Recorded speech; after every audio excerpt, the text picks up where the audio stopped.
I'm going to teach research methodology. So as you know, it is needless to say,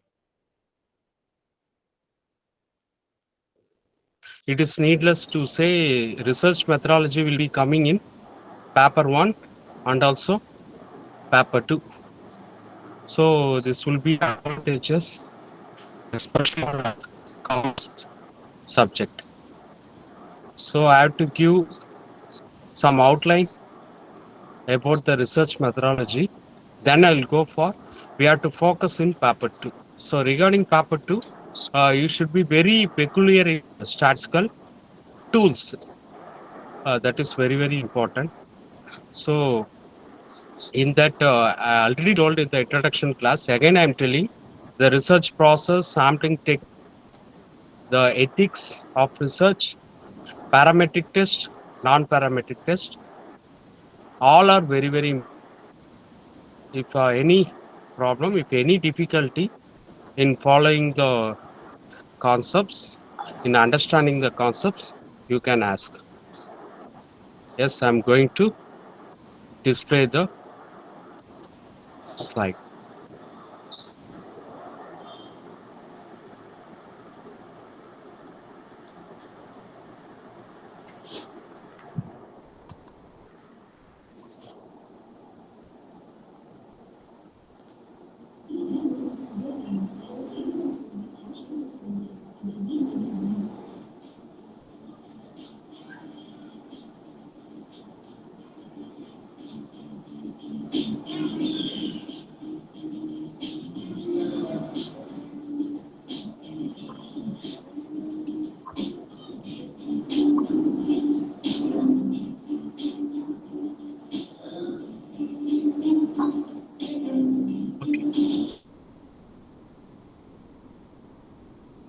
Okay. Okay, friends, my document is visible or not? Can you able to see my document?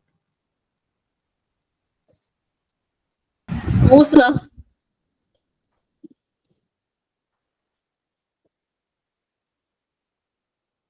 Ma'am, it is not visible, ma'am. I'm sharing research No, methodology, ma'am. sir. No, sir. It's not visible. It's not visible. 1 minute, ma'am.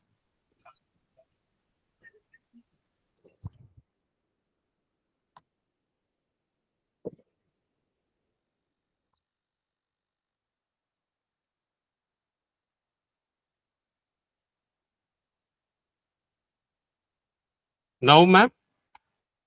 Now, can you able to see the document, ma'am? Yeah, sir. Yeah, that's fine, ma'am. Thank you, ma'am. So I told, this research methodology is not only for examination point of view, I'm saying, for your as a research scholar, or if you are doing a PhD, for them, this will be very, very useful. Okay. Let me explain what is research. As you know, as the name suggests, research, that is, it is a ocean where we are gaining new knowledge. Or I'll put it in another way so that you can easily understand the meaning of the term research. It is a movement of known to unknown. So always you have to gain knowledge, new knowledge from the known information to the unknown. Or I will give one simple definition by Woody. So what is that definition? For the research involving the identification of problem, framing of methodology, collection of data, analysis of data, finally presenting the report in a systematic way. So this is a comprehensive way of defining the concept, the term research. Again, I'm telling, it is a systematic process. I told it is a systematic process of identification of the research problem. Next, framing the methodology, developing the methodology of the research. Next, collection of data. The data may be primary or secondary. That is depends on your nature of work, nature of research. After collecting the data, analysis of the data. So your data will be cooked for further information. So analysis of data, then your research process will be end with concluded with presentation of report. So these are all the process defined by Clifford Woody. Okay. So having understanding the meaning of the term research, again I'm telling you have to find new things. You have to gain new knowledge. That is very important. Gain new knowledge. How you can gain new knowledge? By the way of the known thing. It's a movement of known to unknown. Suppose I will give some example so that you can understand the process of the research. In case you are comparing the IQ of intelligence quotient of the IQ level of the female student and male student, who is better? So you are comparing the IQ level of male and female.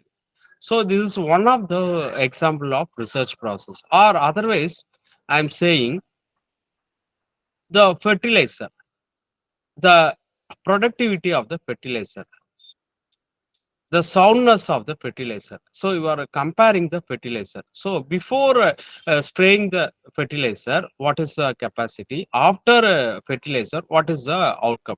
So before treatment, after treatment. So before treatment, what is the outcome? After treatment, what is the outcome? You are comparing the soundness or the viability of the fertilizer. Or otherwise, I'll put another so you comparing the treatment, the drug. So before consuming a drug, what is the outcome? After consuming the drug, so you are segmenting the sample into two. Before consuming the drug, medicine, after consuming the medicine. So you are segregating into two. Before consumption of drug and after consumption of the drug. So in this way, you can find the outcome, the result. For that process, you have to come across a 11 process. In order to conclude your research, you have to come across the 11 process. That is very very important. Before going to the 11 process, the important thing asked in your examination, the approaches. What are the approaches of the research? What are the different approaches of the research? That I have to say. First one is positivist approach. What is this positivist approach? I'm telling the keyword. So always your research will be supported by evidence. Without evidence, you can't conclude anything. So only with the help of the evidence, proof or empirical evidence, you have to prove your knowledge. You have to prove your conclusion. That is known as positivist approach. So as the name suggests, positivist refers what? The evidence, the proof, the data, the supporting data. So PE. So positivist approach means what? Empirical, evident. Then next approach I'm moving, interpretive approach. So what is that interpretive approach? Interpretive paradigm, the experience. So the experience, the understanding, always your research not only supported by the evidence, some proof, always it should be supported by some anubhava. Even in Indian logic, you can know what I'm saying. So those who are already attended my class in paper one, you can understand what I'm saying. Anubhava means what? Your experience. So always it should be supported by the experience of the researchers. You should observe the concept. You should observe the data. So you are not appointing any other person. So the researcher himself observing the data by his own experience is giving the report, is supporting the uh, outcome. So IE. So IE means what? Interpretive means experience. So the researcher himself understand the concept. So in that way, he will convince others by understanding himself the concept. It will be convinced to others. Will be, the report will be submitted. So that is interpretive approach. Next, I critical approach. So critical means the concept earlier framed or earlier portrayed, that will be put under the light, that will be evaluated, that will be critically evaluated. So the concept will not be blindly accepted by the researcher. So those things which are already given, that will be evaluated, critically evaluated, or it is a proper way, it is a systematic way of uncover the truth, uncover the truth. So they will crack the reality. So the reality will be understood by the way of a systematic process. That process is known as research. Suppose I am telling, so you may critically evaluate the theory of Darwin. What is the Darwin theory? The evaluation of the man from the apes. So you can critically evaluate. So in these thousands of years, no ape became human. So you should not blindly accept the outcome. You should not blindly accept the theories. You should critically question. So that is known as a critical approach. So everything will be critically analyzed. Analyzed. So that is known as a critical approach. Next, final one, natural and natural approach. As the name suggests, friends, another thing you have to note in your diary, that is the pioneer of the approach. So this positivist approach proposed by Durkheim, interpretive approach proposed by Max Weber, as you know, the famous sociologist, German sociologist, and critical approach by Frankfurt. Natural approach, as the name suggests, it is always related with the human welfare or nature. So anything you are finding from your research, that is always benefited to the human. So nothing will be away from the human benefit. It should be for the betterment of the human, or it should be related with the nature. So that type of research is known as natural approach. If the research is not relevant with the nature, then it will not be coming under the purview of natural research or natural approach. So who propounded this natural approach? Thomas Gunn. So I told four approaches. Again, I am telling, in your examination, you should ready to answer this type of question. So positivist means what? Positivist means out of your anubhava, evidence, empirical evidence. Empirical evidence means what? Some proof. You have to collect the data. That data will be a full proof for the evidence for your knowledge, evidence for your conclusion, evidence for your findings, evidence for your report. So that is known as positivist approach. Interpretive approach, I told, as the name suggests, interpretation. Interpretation means understanding, out of your understanding. Experience. Critical, as the name suggests, you have to put under light everything, earlier conclusion, earlier findings. It will not be blindly accepted by the present study. So it will be critically evaluated. Like in economics, as you know, Adam Smith definition was critically evaluated by Alfred Marshall. So the Adam Smith definition was critically evaluated as a dark science or pig science. So this is the best example for critical approach. The natural approach, as name suggests, everything relevant to the betterment of the human, benefit of the human, are relevant to the society, or relevant to the nature. So that approach will be coming under okay, natural paradigm. Then very important thing I'm moving. Again, my humble request, if anything away from your head, away from your understanding, you can stop my teaching and you can query your doubts. I'm always ready to addressing your queries. Okay. So why I'm saying this research methodology is a very, very key subject for your examination, especially for commerce. Okay. Next, I'm moving into the objectives. What are the main future? What are the objectives of the our research methodology? First one is familiarity, to understand a concept, to have a deep insight, deep knowledge into a concept. So that is the first one, or it is otherwise known as exploratory research or formulative research. What is that exploratory research? So in the case of exploratory research, you are interested to frame the hypothesis only. You want to explain the concept only. You are not ready to find the remedy or the conclusion or the solution. But whereas in the case of formative, it is already determined. The question is already determined. The objective is already determined.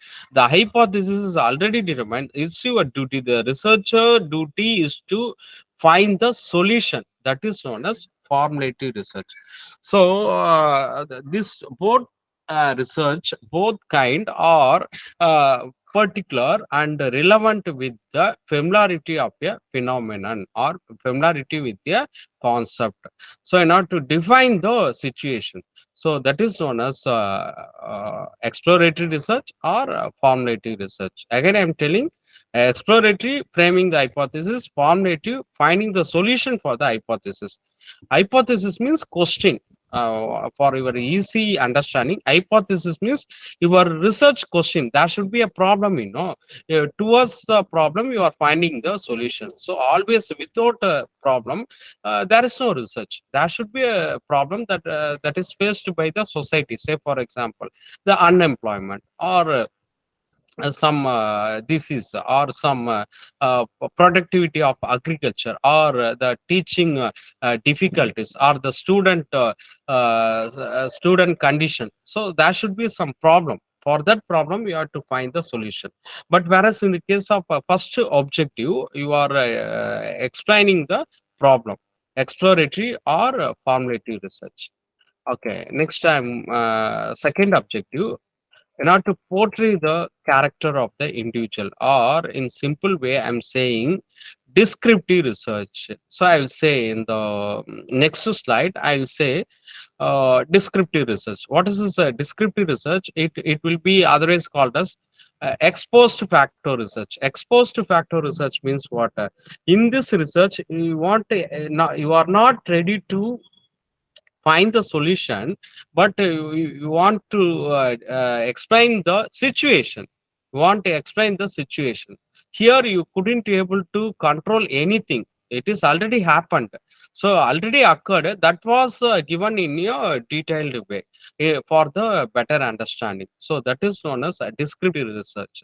I will say some example. In case if the politician during their election campaign, if they want to know the viability, if they want to know the soundness of their campaign, they will do the descriptive research. This question already asked in your examination. So two questions asked in this descriptive research. I'll say the example. If the politician wants to conduct the viability of the election campaign, what type of research will be followed? Descriptive, analytical, empirical, or so what type of research you can apply? So the answer is descriptive. Why I am saying descriptive research? It was already happened. The campaign already done by the uh, politician. So now you are giving the report in a detailed way. So what are the things already? What are the strategies already taken by the politician? So that is called as a descriptive research. So another question already asked in your examination: if the government want to implement the midday meal, what will be the type of research conducted in this situation, in this condition, circumstances? So the answer is the same: descriptive research. So again, I'm saying descriptive research will portray the character of the individual or a group or a situation. So if the research wants to analyze the individual, wants to portray the character of the individual, then that is known as case study.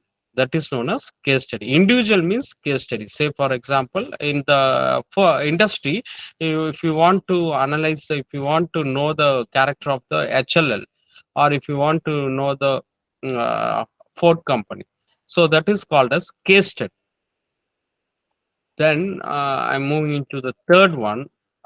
In order to know the correlation, this is a correlation research. In order to know the relationship of two elements, or two, technically speaking, two variables.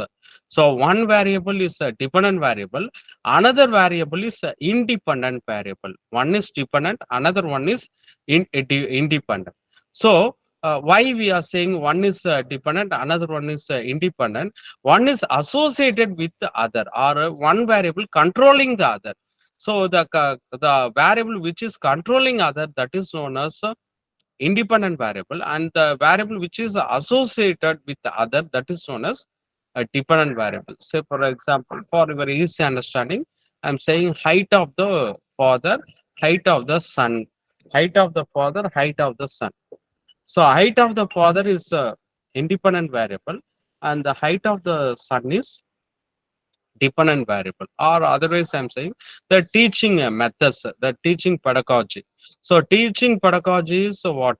Teaching pedagogy is independent variable, and the result of the student, the outcome of the student, so that is a dependent variable. So if you want to associate the two variables, that is known as correlation research.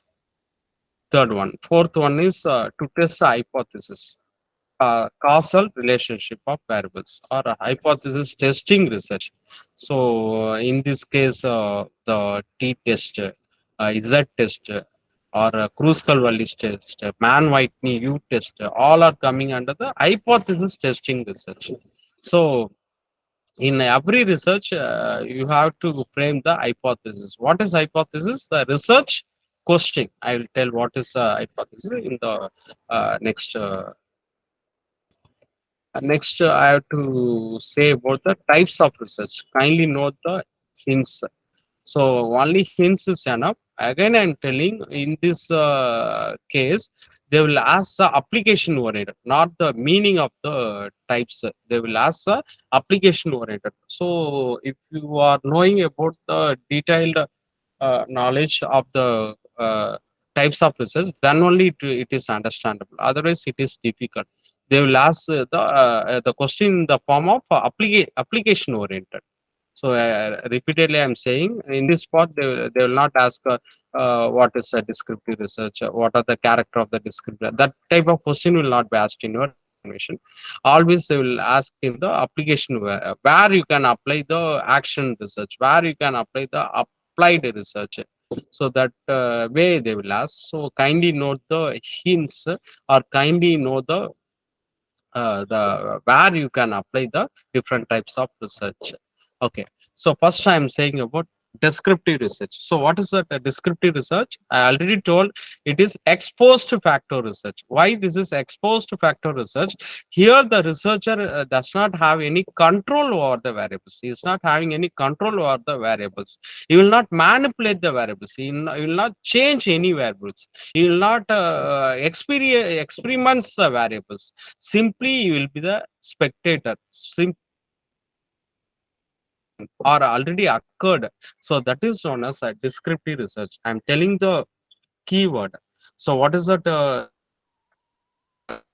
exposed factor research? As the name suggests, exposed factor research. So already the occurred. already occurred. So that was presented in a report, in the form of report. So the main character of this research, I don't no control over the variables. So example, the frequency of shopping. So in marketing, we are doing, where you can apply this descriptive research in the social science, commerce, commerce and business research. So in those area, you can apply this kind of research, social science and business. So in suppose if you want to know the shopping of the or the color preferred by the, so everything, the taste and preference or the of the consumers, here you can apply the descriptive research. Whereas coming to the analytical research, it is just a reverse of the descriptive research. I told you you will take control. You will not manipulate anything. You will not change anything. You will not put the variable in not experiments for the purpose of experiments. But in the case of analytical, yes, you can do the experiment. You can bit by bit. So already available information will be analyzed further. It will be evaluated. Why this is coming? Why it will be changed in this form? So why not? So for that question, you will find the answer. So that is known as analytical research. So you can analyze, you can find the solution for the problem. You can bit by bit, you can throw the light in the problem in order to find the solution. That is analytical. So just to reverse, descriptive, no control. Analytical, yes, there will be control. Suppose there is some this is affected by the passion. So why they will you will analyze the cause of the disease, why this is coming. So you will find the root cause. So that is known as analytical research. Next, very important, applied versus fundamental. In here, I have to say one thing: the action applied are not one and same. You should not say applied. But in your book, it will be in this form: applied as well as action are one and same, but they are not one and same. There are some difference. There are some difference between applied research and action research, that I have to say, kindly note. So okay, so what is applied research? As the name suggests, so applied research means already there are some theories are there, there are some solutions are there are some findings are there, that factors, that solutions are applied in the current problem with a modification. So that is known as applied research. As the name suggests, you are applying the earlier findings, earlier solution with a modification that will be applicable in the current situation. So that is known as applied research. Whereas I'm saying about action research means immediate solution. You can't delay your immediate solution. The agony or you have to find the solution for the immediate problems faced by the industry. That is a strategy. So you can't delay your performance. You can't delay your research. You can't delay your decision. So in that case, you will go for action research. So action research means immediate solution, but applied research, no need of immediate solution. You will you make use of the earlier findings for the current situation. You are applying the earlier findings. That is known as applied research. The keyword. So that is very important. So with the use of keyword, even I will display the questions asked in the research. The keyword, with the help of the keyword, you can easily able to answer. Otherwise, it will be complicated. The options will be confusing one. So that is their motto. So in order to confuse aspirants, they will give the option in a confusing way. So the keyword, that is very important. Okay, I'm coming to fundamental research. Fundamental research means, as you know, theories, that is Holmes law, or the Gauss law, or the Pythagoras theorem. All are coming under fundamental, the theories, the basic theories. So it will be a basic. It is a fundamental. Nothing will be touched. Nothing will be changed. The Newton's law of motion, you can't change. You can't change it. So that is known as fundamental research. So I've told Pythagoras theorem, you can't change it. So hypotenuse square is equal to sum of the square of other side, adjacent and opposite. So that formula you can't change. You can't change. That is fundamental one. AC square equal to AB square plus BC square. So the Pythagoras theorem you can't change. That is fundamental one. Even the same question asked in your examination. The Pythagoras theorem coming under the which of the category of the research? The answer is pure research, or fundamental research, or basic research, or the theory building. Theory means fundamental. So the keyword I am saying, the theory means fundamental. Theory, if you are seeing the word theory, then that is coming under the fundamental. Okay. Then quantitative, yes, again you can broadly categorize this quantitative. Another one is qualitative. If your research is relevant to numbers, how many times they are shopping, how many marks the students getting, how many acres how many kilogram you are harvesting. So all are coming in the form of numbers. If your research is relevant, pertinent to, then you can say it is a quantitative research. If your research is relevant to quality, your behavior, your motivation, your attitude, so that cannot be expressed in the form of numbers, that will be called as qualitative research. I'll say the psychology, the sociology, the motivational research, all are coming under qualitative research. This will be in the form of grade. It will not be in the form of numbers. So the keyword I am saying, friends, the behavioral science, all are coming under the qualitative research. As the name suggests, there is no need of a elaborate explanation. With the name itself, you can understand. Quantity means the numbers, quality means the behavior, the character. Next, I'm moving into conceptual empirical. So conceptual research related with the ideas, the framing of ideas. But you should not confuse with the fundamental research. Fundamental means it's a basic. You can't change the basic, but conceptual means yes, you can modulate. You can make some changes. So that is known as conceptual research. You are giving some ideas.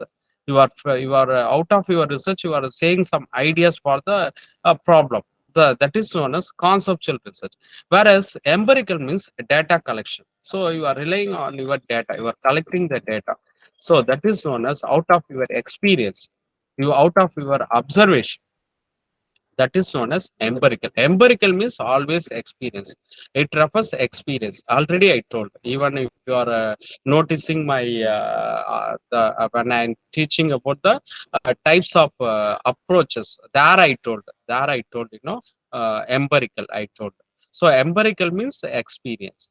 Okay, so here you are categorizing the research into two. One is not based on the experience, but another one is based on the experience. So what is conceptual? Conceptual based on the theories.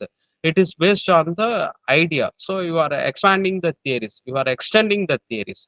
So already theories are there. You are extending those theories. That is conceptual. Whereas empirical, out of your experience, anubhava, I told Okay. What are the some other types of research? I told the formative researchers are there. Already I told, and the exploratory research I told. So exploratory, it may be formalized. I told the objective of is to development of hypothesis. Already I told, if for noticing my point, yes, you will have the soundness of the knowledge. Yes, exploratory I told. Here you will only frame the hypothesis. You will just you develop the problem.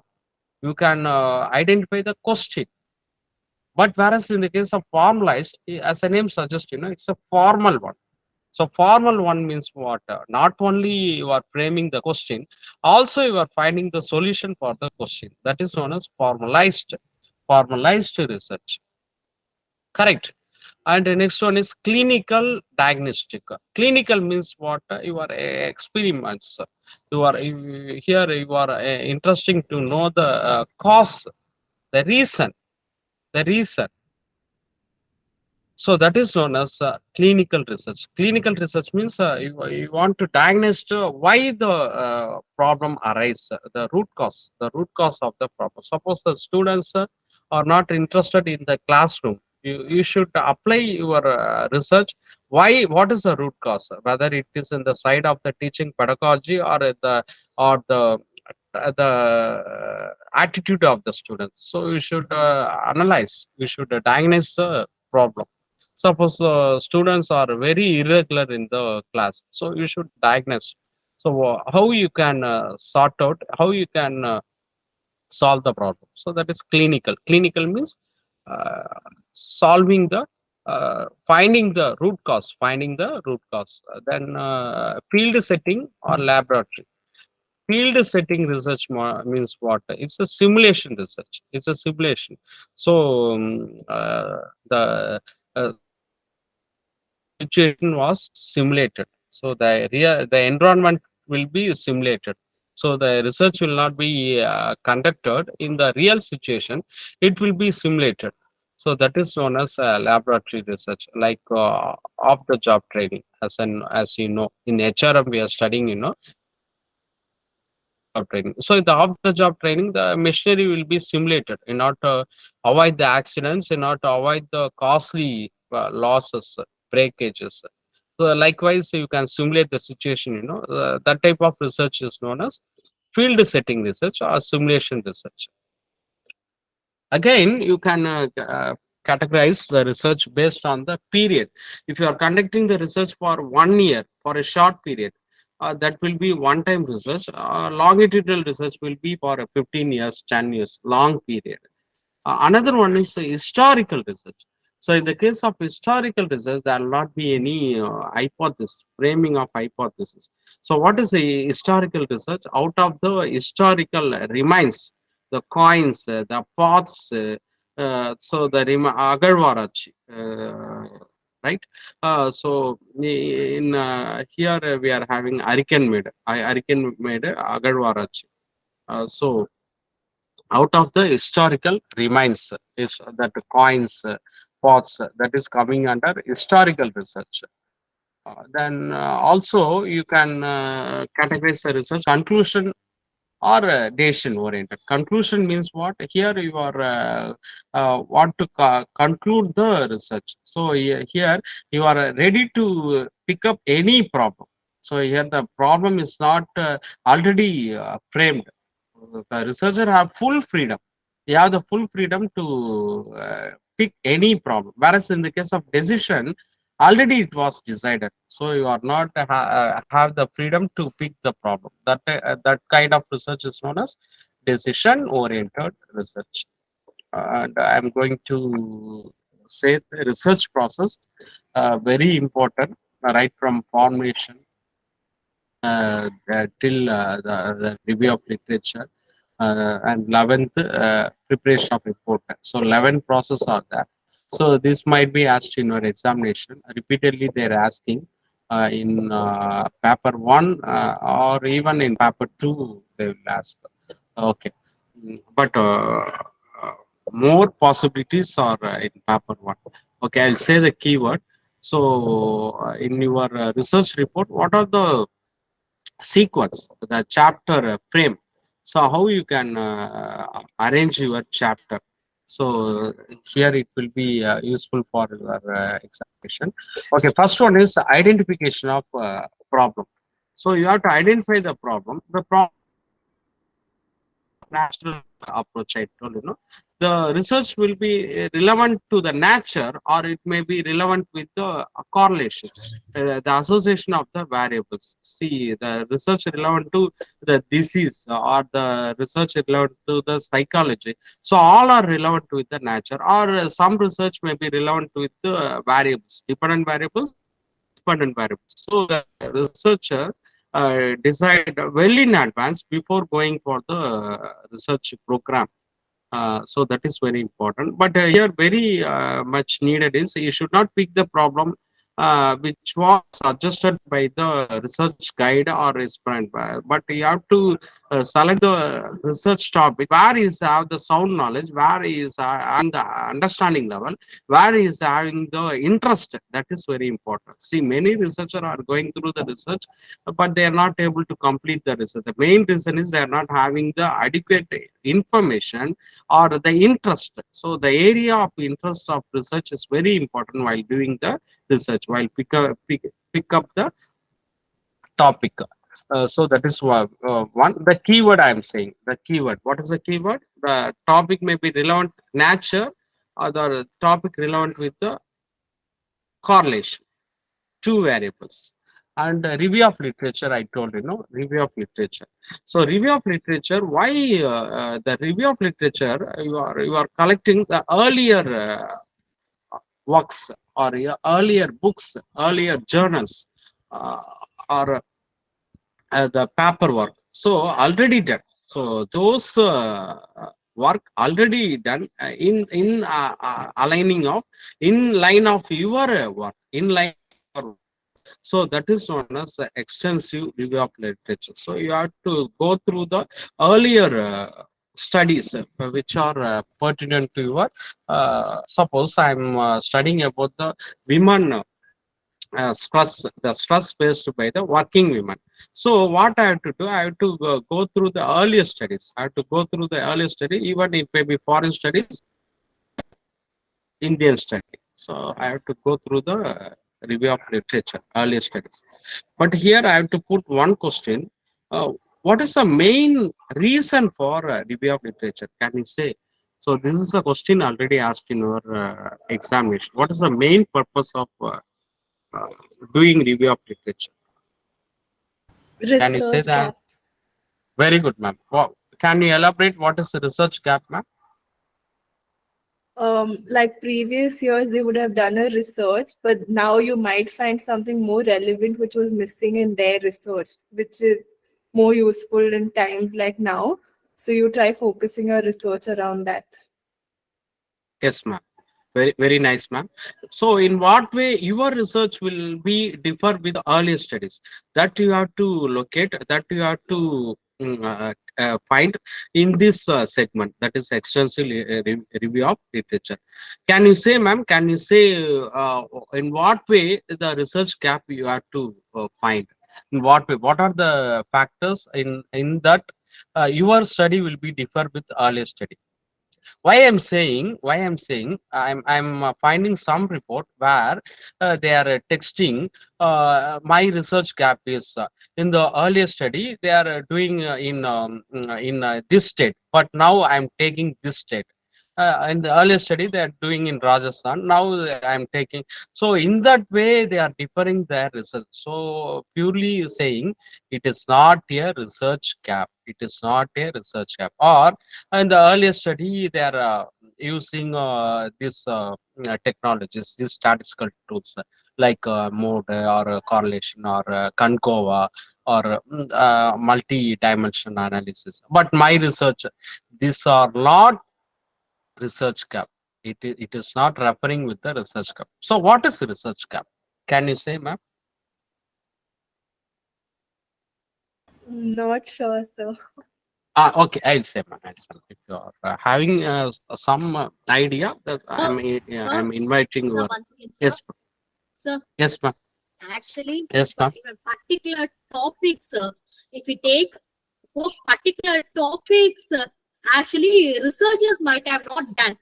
So we are taking the topics into consideration, and that consideration is called as a research gap. I'll give you one One thing, example, sir. one thing I'll say, ma'am. The topic is not Okay, sir. relevant here, ma'am. You can say, do the same topic, ma'am.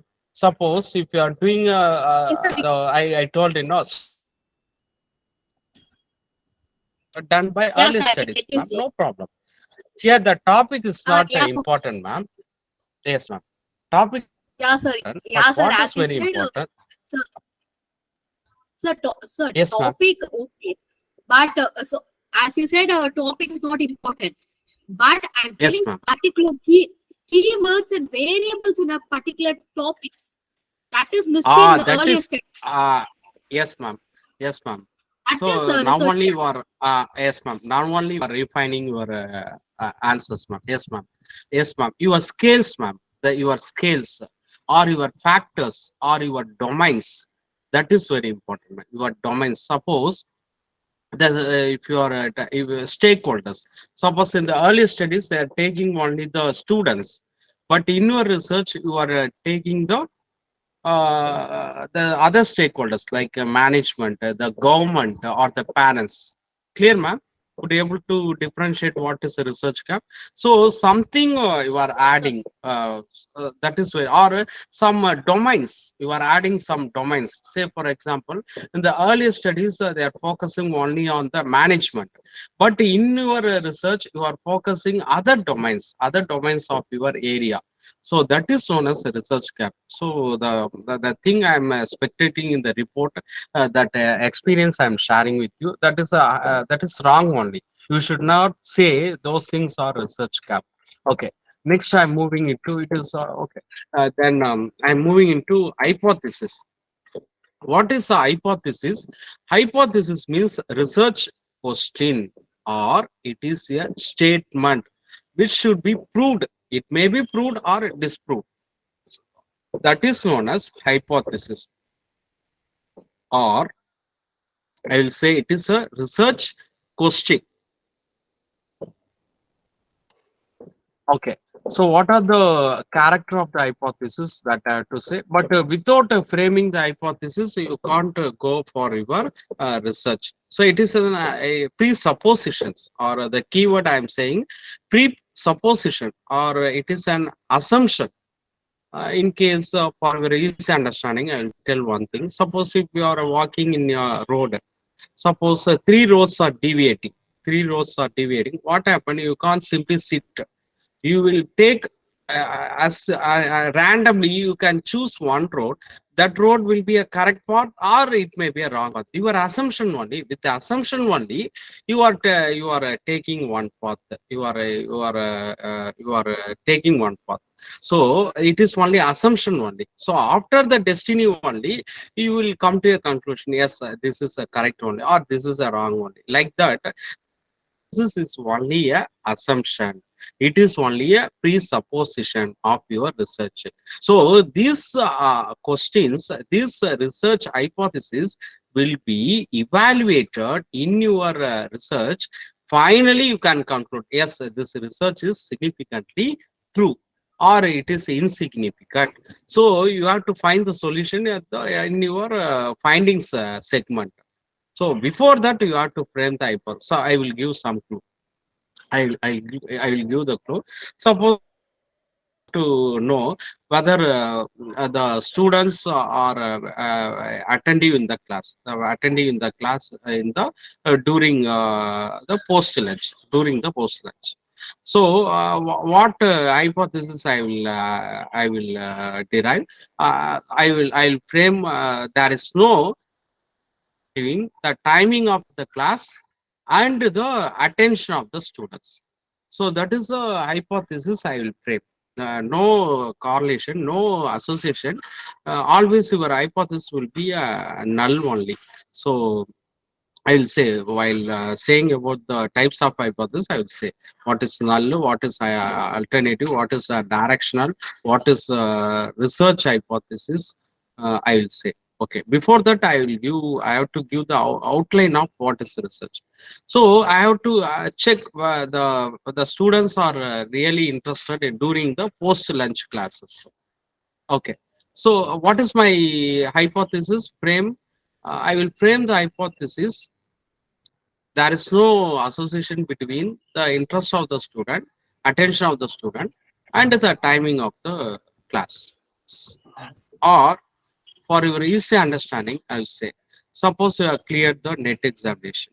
Suppose if you are organizing a party, so you have to decide the meal, veg or non-veg. So you have to associate the variety of the meal with the party. What hypothesis you can frame? There is no association between the meal type and the number of attendees in the party. That is your hypothesis. But the conclusion may differ. The conclusion may differ. Out of the 11 affection, they will come, or out of the only for meal, the participants may come. So the conclusion may differ. I am not going to the conclusion, but at the beginning stage, at the initial stage, you have to frame some hypothesis. Suppose I will give another example. Suppose if you are enrolling for this class, with what assumption you will enroll for the class? Yes, the class will be good, or the class will be fair, or some notes will be given. So some assumption will be there. So at the end of the 10th day only, you will come to a conclusion. Yes, the class is okay, or the class is not up to the level of the expectation, or the okay, some conclusion you may come. Or beginning, what you will frame some assumption. So that assumption is known as the starting point of research is known as hypothesis. So hypothesis means what? Presupposition, or it is a tentative assumption. So logic, logic. It should be a logical. That is very important. So simply you should not frame the hypothesis which is against the scientific knowledge, scientific way. That is very important. Okay. So what is the keyword? What is the takeaway regarding the hypothesis? The assumption, the presupposition, which may be proved or disproved, may be true or false. That is a secondary level. That is further processing of the research. So coming to hypothesis, clear. It should not be ambiguity, and delimit. That is very important. You should delimit your research. It should not going. It should not be running pages. So it should delimit your research. That is very important. So sorry, it should not, it should be limit. If it is a delimit, what happened? You can't able to conclude the research. So the research should be in limited in scope and specific. If it is a delimiting, what happened? You couldn't able to complete the research. There'll be some ambiguity, and relevance. That is very important. None of your hypothesis should be irrelevant to your topic, irrelevant to your objective.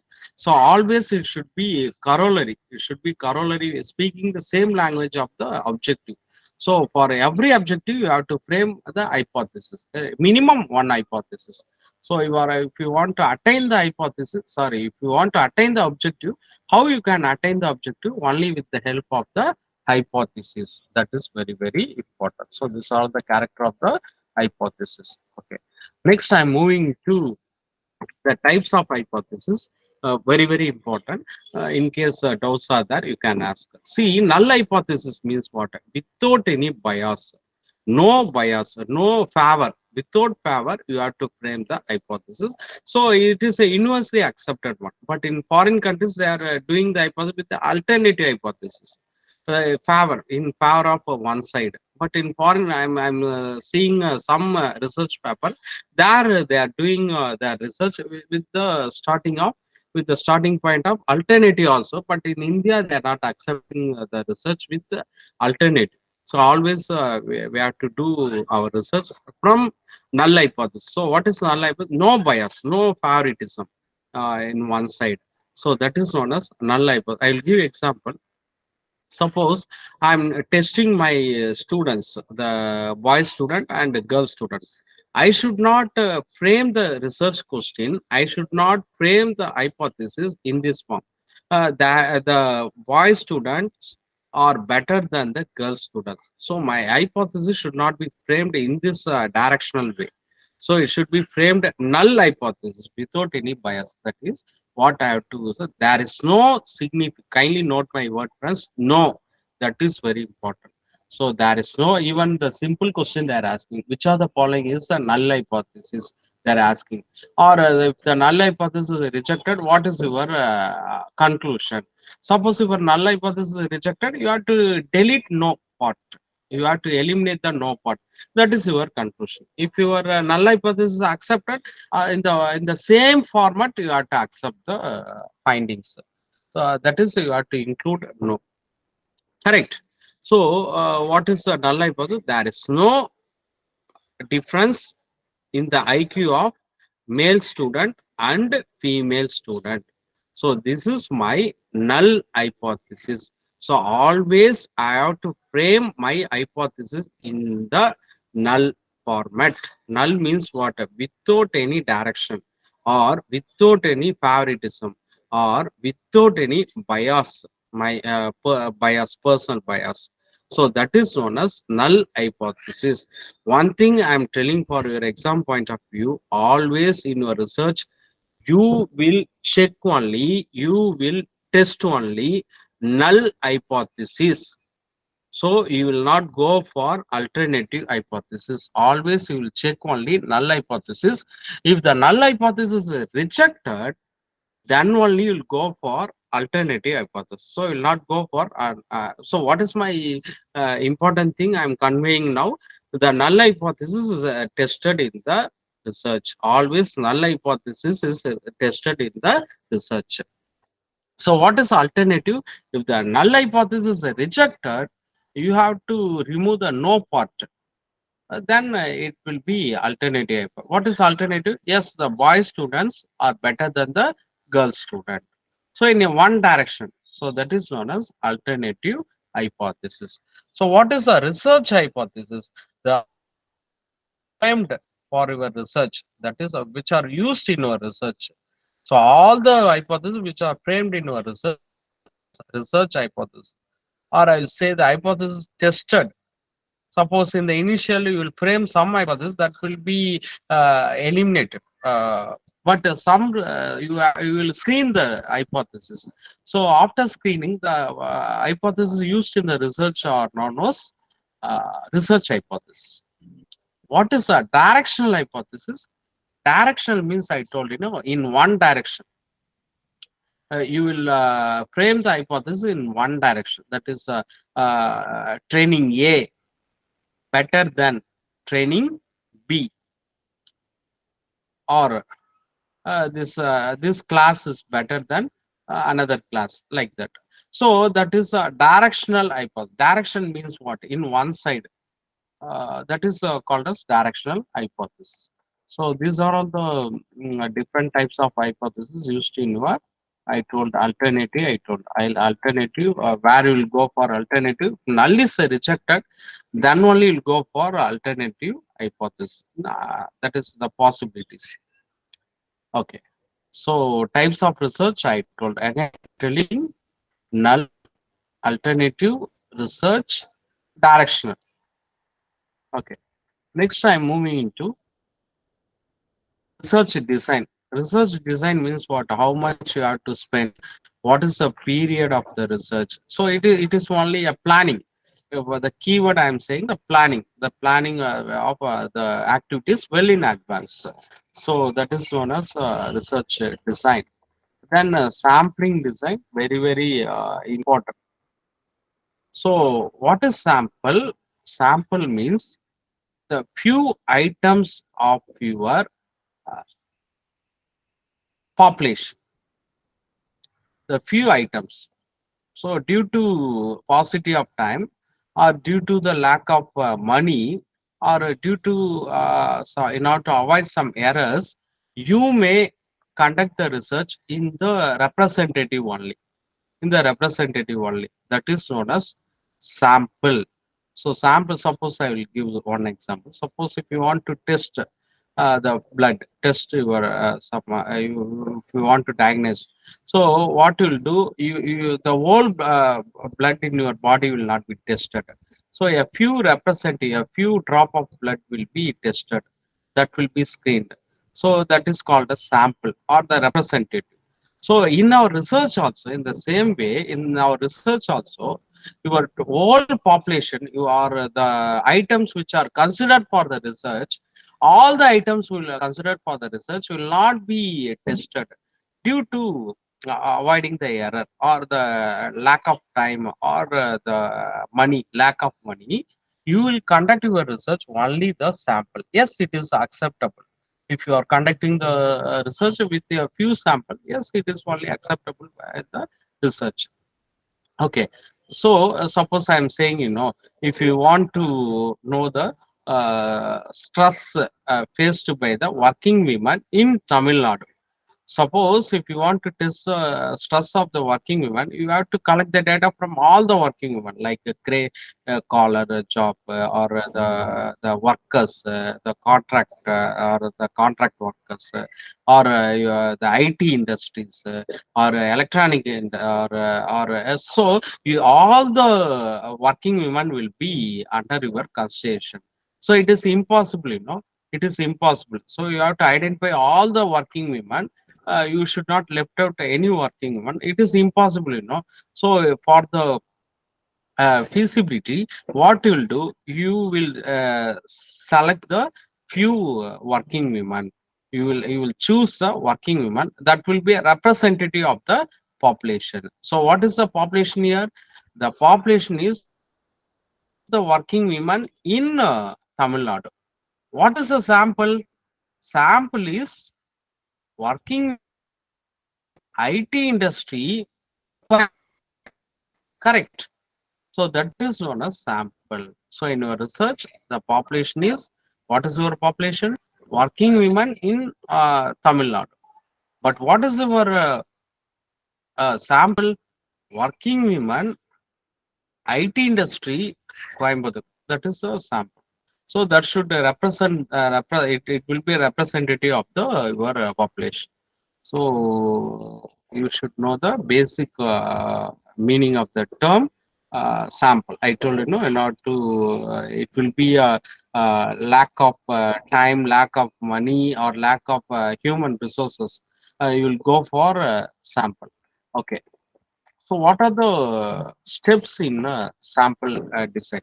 So before going to types of sampling, what are the various ways of sampling?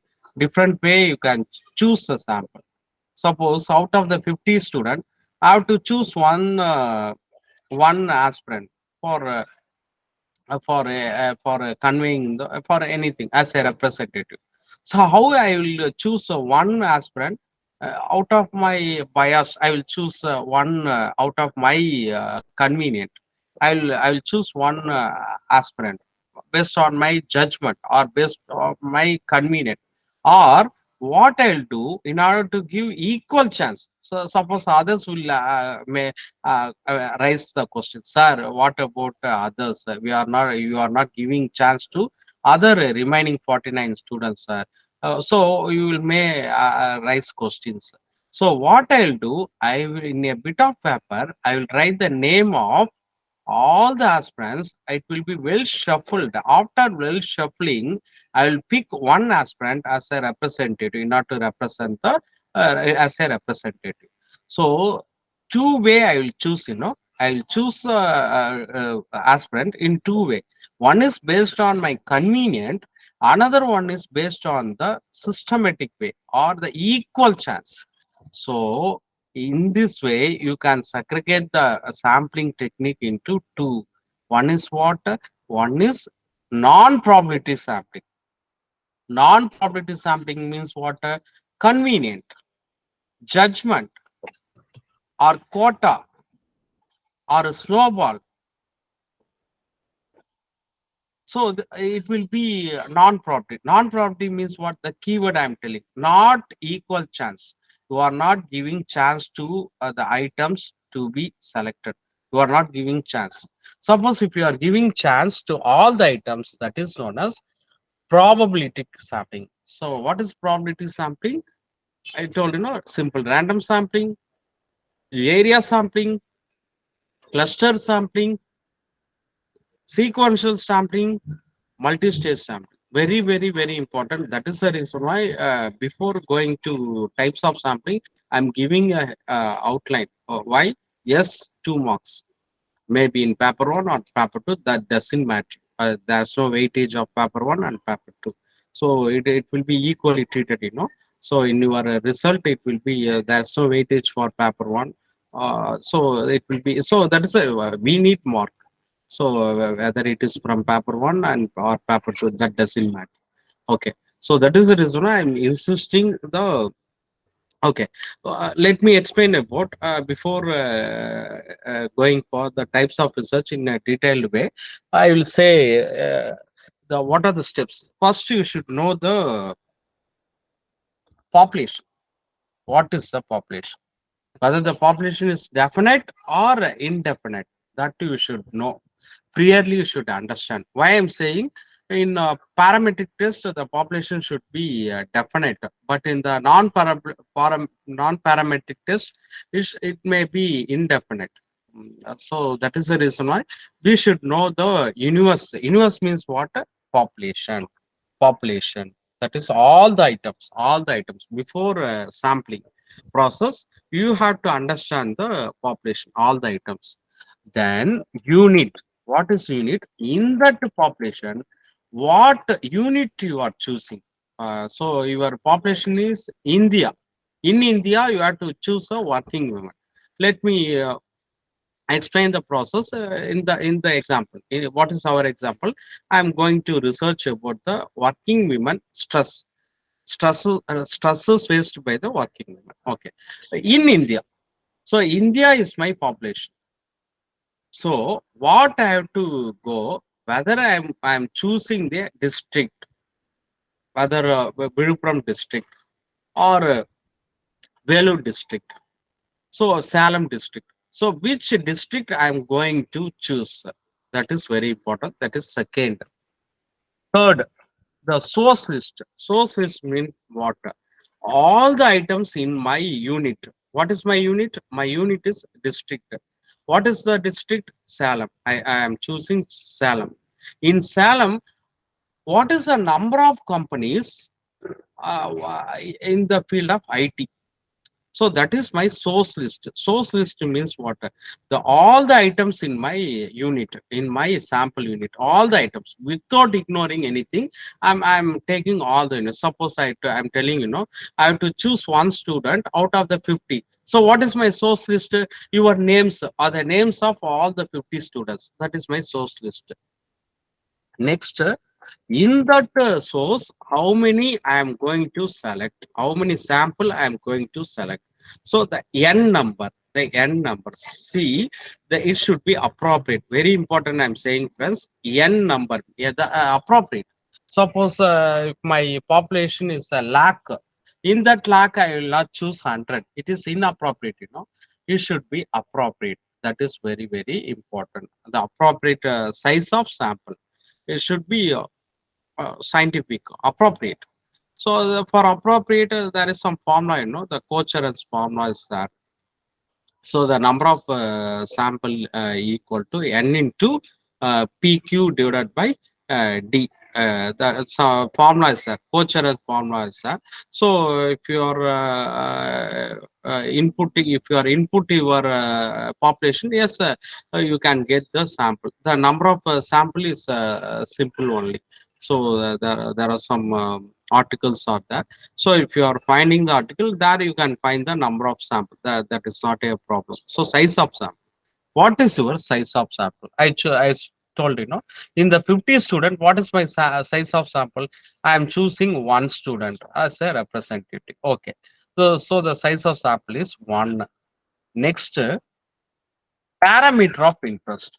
So in that sample, what is your interest? What you are going to compute? Whether you are going to compute the mean, whether you are going to compute the median, or whether you are going to compute the standard deviation. So what you are knowing to compute, what you are going to compute in the next process. So that is known as parameter. Parameter of interest means what?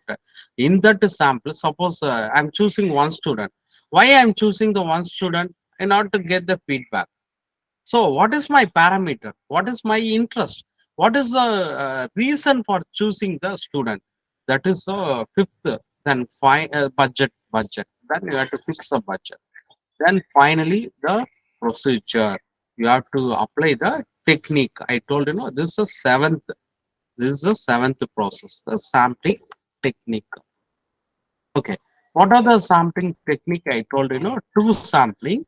One is probability, another one is non-probability. Here I am posing one question: in which area, in which method of sampling, there will be equal chance for all items.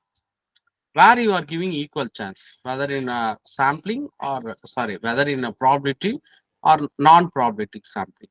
That is my question. Can you say the answer? Equal chance. Probabilities. Yeah, sir. Very good, sir. In a probability only, you are giving the equal chance. Correct, sir. But in non-probability, it is only biased. I told repeatedly they're asking question in your examination, especially in non-probability, the questions are centered around. So be focused on the non-probability, not only non-probability, probability also, but better chances for non-probability. So what are the another name of non-probability? I told non-probability is otherwise known as the convenience, the deliberate sampling, judgment sampling, quota sampling, snowball sampling. All are coming under non-probability sampling. So convenience. Suppose if you are know the customer service of e-banking. So you will choose a bank which are located immediate vicinity of your house. So a bank which is a very immediate vicinity of your locality. So that is convenience. Judgment. You may choose one bank in good response. But based on your judgment, based on your preference, you will choose one the sample. That is known as judgment sampling. Quota means you are allocating the quota. Yes, you are. Suppose if you are in Gandhi Nagar, the Coimbatore, if you are in Gandhi Nagar, what you will do?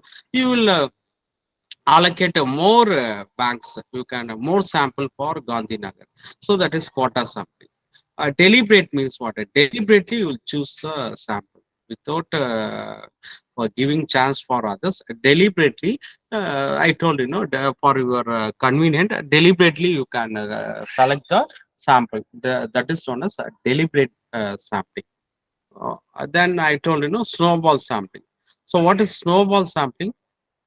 I told that is your sample is not predetermined. You are not knowing the character or the you are not having any idea about the sample.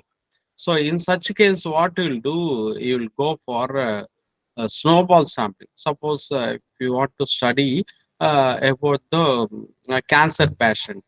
It is not the data is not available. What you will do, you will throw the ball.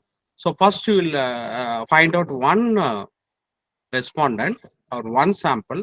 From that respondent, from that sample, you will refer. He will refer other respondent. So this only reference sampling. So or I will say a chain sampling. Chain.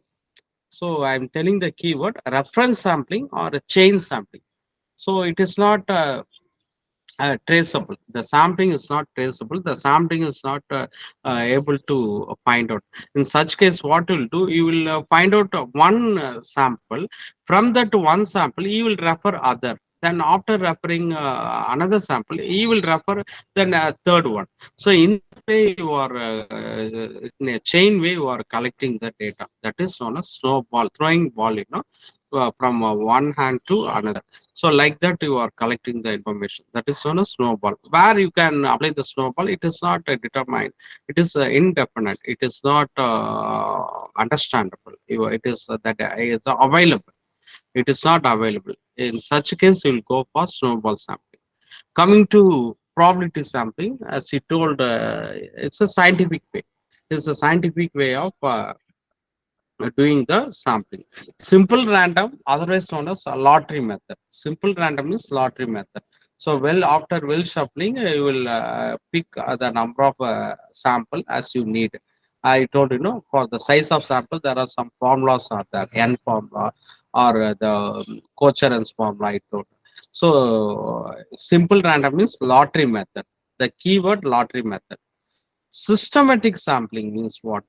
Systematic sampling means every nth item, every nth item. Suppose I will say if there are 100 populations are there, Suppose I want to have only 10, what I'll do, I will choose every fifth item, 5, 15, next 25, next 35, next 45, next 55, 65, 75, 85, 95.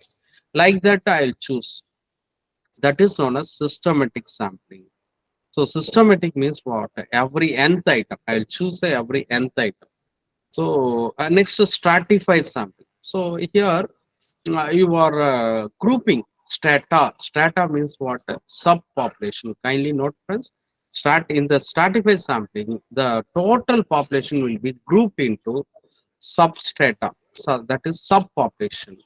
So each subpopulation will be homogeneous. Each subpopulation will be homogeneous. Homogeneous means what? Similar. In the each substrata, you will pick the candidate or you will pick the sample. That is known as stratified sampling. Again, I am telling, suppose in the case of HLL, they will group the population. They will group the population. One is children, another group A, children, group B, adult, group C, married. So all the married couples will be coming under group C. Group D, married with children. Group E, aged. So in that group, I'll choose a required number of candidate, required number of sample. That is known as stratified. So stratified means homo group, homogeneous group. Whereas in the case of cluster sampling, it will not be homogeneous, it will be heterogeneous. Each group will be heterogeneous. In my same example, kindly note my word. Cluster means, as the name suggests, clustered means what? So what is a cluster? Cluster means everything will be in one group. Aged, married, unmarried, or the children, babies. Everything will be items will be in one group. In the cluster sampling, what I am doing, instead of picking the items from the group, I will pick the group itself. I am not picking the items in the each group. I will pick the group itself. Suppose 10,000 population are there. So I am segregating the group into 10. Group how many I will have? I will have 1,000. So one group 1,000, another group 1,000, 1,000, 1,000 like that. 10 groups are there. Suppose I'm in need of 1,000 population. What I'll do? I will pick random one strata. I told one subgroups. That is known as cluster sampling. Whereas stratified sampling, I'm not picking the group itself, but I'm picking 10 items in each groups. That is known as stratified sampling. Whereas in the case of cluster sampling, I will neglect other groups. I will choose one group randomly. I will select one group. In that group, I will be having all. So cluster means what? Heterogeneous subgroups. I think you could be able to understand my point. So cluster means all heterogeneous. What is area sampling? Same thing. If you are segregating in the area wise, I told no grouping.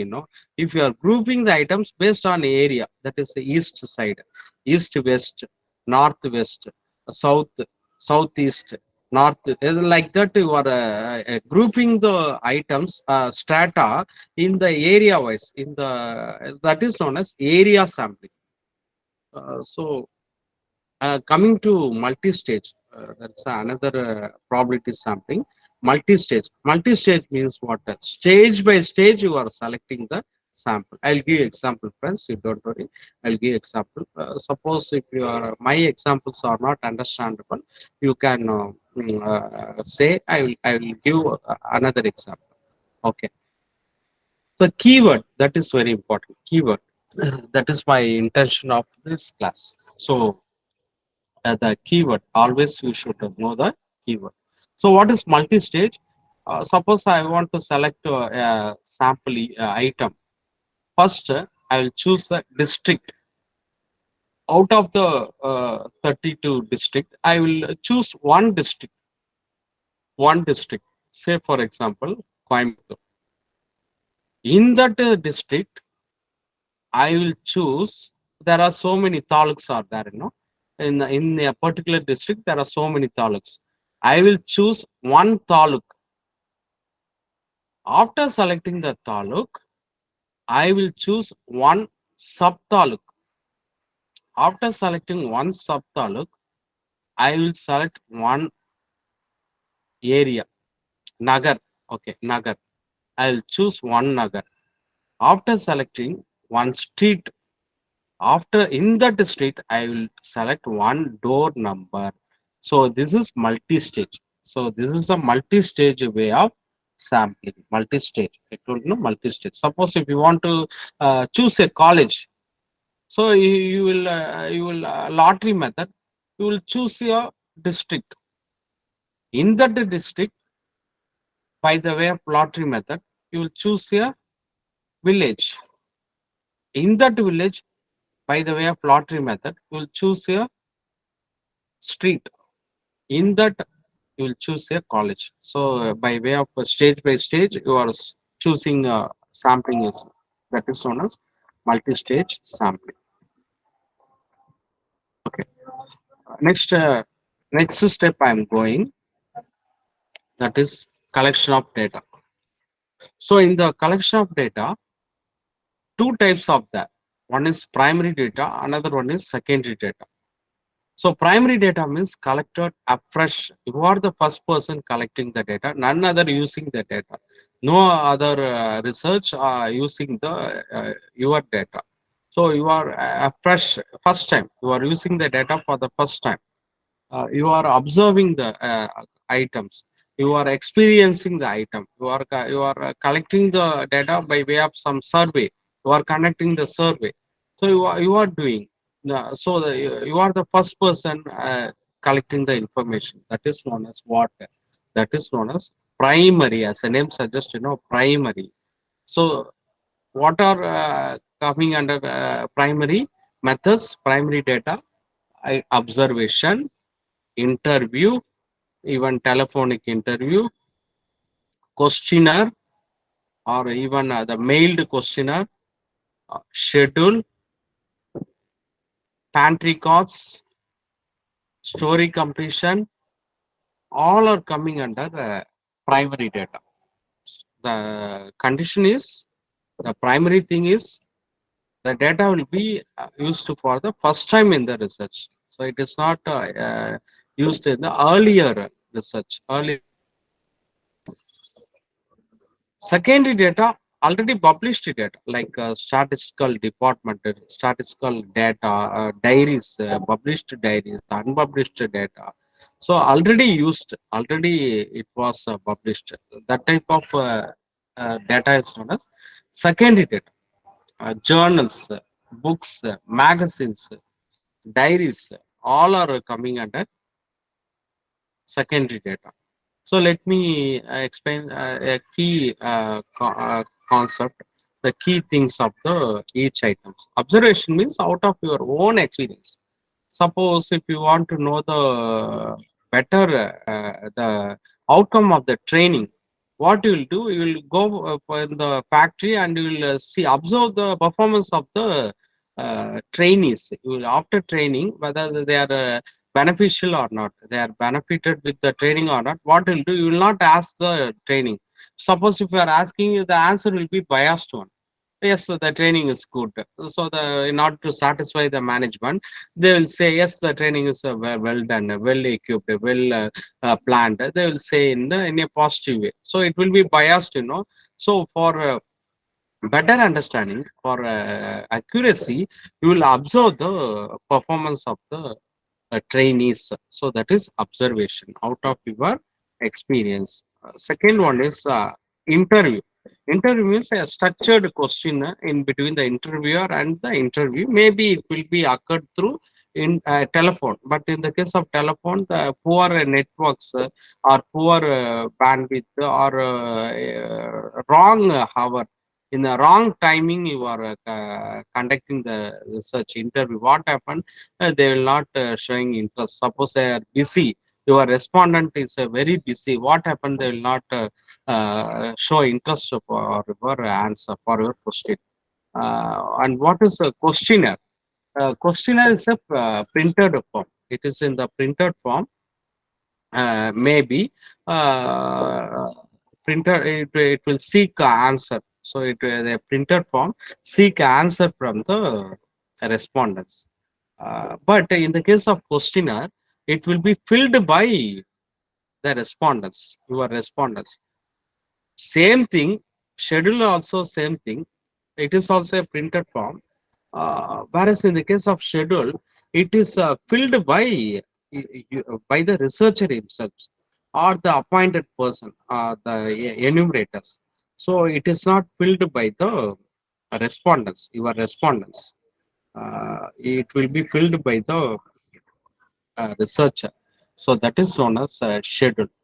Maybe with one report, what is the outcome of one report? The response will be very, very, very poor in case of questionnaire. The respondent will not fill the questionnaire. Only 30% of the questionnaire will be returnable. So remaining 70% will be unreturnable. So that is a survey. That is the outcome.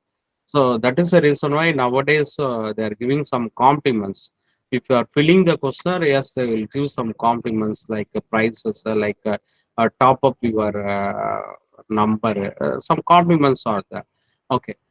Now I have to ask one question. Otherwise, I will be speaking monotonously. I will ask one question. Which is better for your research? And why you are using schedule? What is the reason for using schedule? So I told both question and schedule printed form, but filled by the respondents in the case of questionnaire. Whereas in the case of schedule, it will not be filled by the respondents, but filled by the researcher himself or the enumerators, the trained persons. Which is better, and why you are using schedule? That is my question. So actually, schedules you see, actually, it saves our time. Actually, while actually, and at the same time, the data will be accurate by way of schedules. Schedule your data will be accurate. Okay, ma'am. But That's saving of time will be in questionnaire only, ma'am. In schedule, you are personally you have to visit the house, ma'am. Whereas in the case of questionnaire, no traveling of time, ma'am. So you will save the time, ma'am. Only by way of mailing, it will be okay. Whereas in the case of schedule, you have to travel, so that will consume time, ma'am. Correct, ma'am?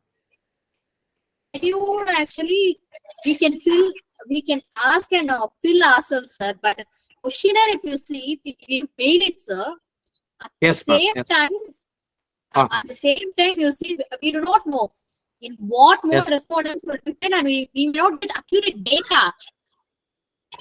Yes, ma'am. Accurate data will be there, ma'am. Yes, ma'am. So Reliability will be there. sometimes people might not understand what you're asking in the questionnaire. Exactly, So ma'am. Exactly, ma'am. I will elaborate your answer, ma'am. See, ma'am, in the case of illiteracy, if your respondent is illiterate, certainly will go for this only one option. Will go for schedule only. So questionnaire, yes, it is not possible. Correct, ma'am. Illiterate respondents will go for schedule only. Correct. Correct, ma'am. Would you able to understand why Yes, what? sir. Okay, ma'am. Okay, So ma'am. And one more thing, I'm adding the point. In the case of a schedule, you can add some more points because there is some interaction, personally interacting with the respondents. So you will add some more point in your question.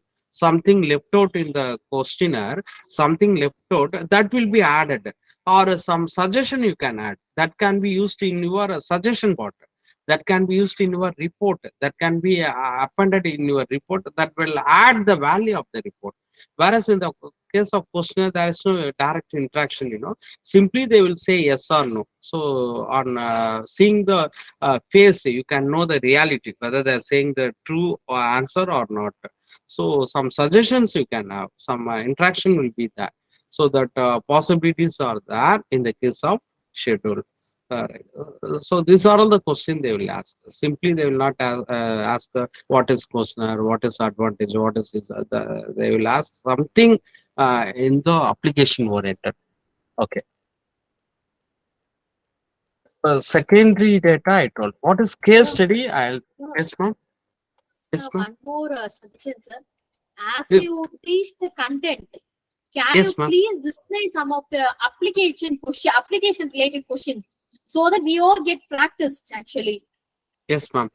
But at the end of the material, I have collected the previously asked questions, ma'am. That was added in my material. Okay, ma'am. After Okay. the running matters, I will show it, ma'am. I'll show it. Yes, ma'am. Okay, sir. Those questions are already asked in your question paper, ma'am. Yes, ma'am. Even I'll show, ma'am. I'll show it so that you can find in the material. Hello. I'll Excuse me, show, ma'am. sir. Yes, ma'am. Yes, ma'am. Yes, ma'am. Sir, I do have a doubt here. Yes, ma'am. We were Please, ma'am. talking about schedules and interviews, right?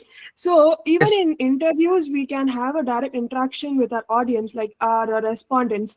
Won't yes, ma'am. we be able to know their reaction at that point of time? How can we say like interviews are? I mean, schedules are more better than interviews. Like, Yes, how ma'am. can I conclude that, sir? Yes, ma'am. In the case of interview, it will be very time consuming, ma'am. So Mm. whereas in the case of schedule, you can appoint the enumerator, ma'am. You can appoint the enumerator. Moreover, in the case of interview, it will be oral. It will be oral. Whereas in the case of schedule, it will be structured, ma'am.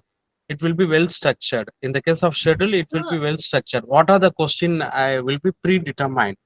The interview will be somewhat costly, man. Comparing to schedule, the interview will be costly, ma'am. Okay, sir, sir. one Thank you more so thing. much, sir. Yes, ma'am. One more thing, sir.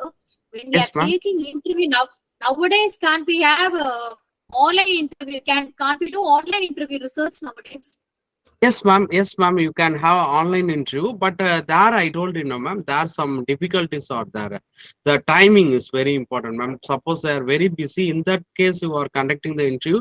They will not show interest. They will say yes, yes, yes, or no, no, no, like that. Oh, The real outcome will not be there.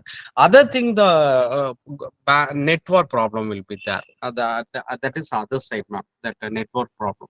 So if you are doing interview directly, that will be better than the virtual mode. Correct, ma'am? Okay. yes, Oh, sir. yes, ma'am. These are all the questions, ma'am. These are already asked questions, ma'am. With the answers are there. So it will be most of the questions with our Sir, we'll get notes. this. Sir, Yes, we'll ma'am. get this material after the class, no, sir. This material. Yeah, ma'am. Yeah, ma'am. Yeah, ma'am. I'll send it to the organizer. You will post, ma'am. Okay, sir. Yes, ma'am. I will send it, ma'am. Yes, ma'am. Okay, sir. Just I'm showing it is appended with the previous year questions. Okay. Uh, Now I'm continuing with the other process. So far we have discussed collection of data. So after collection of data, what you will do, you will process the data. So simply suppose if you are, yes, this one I told. So case study means what?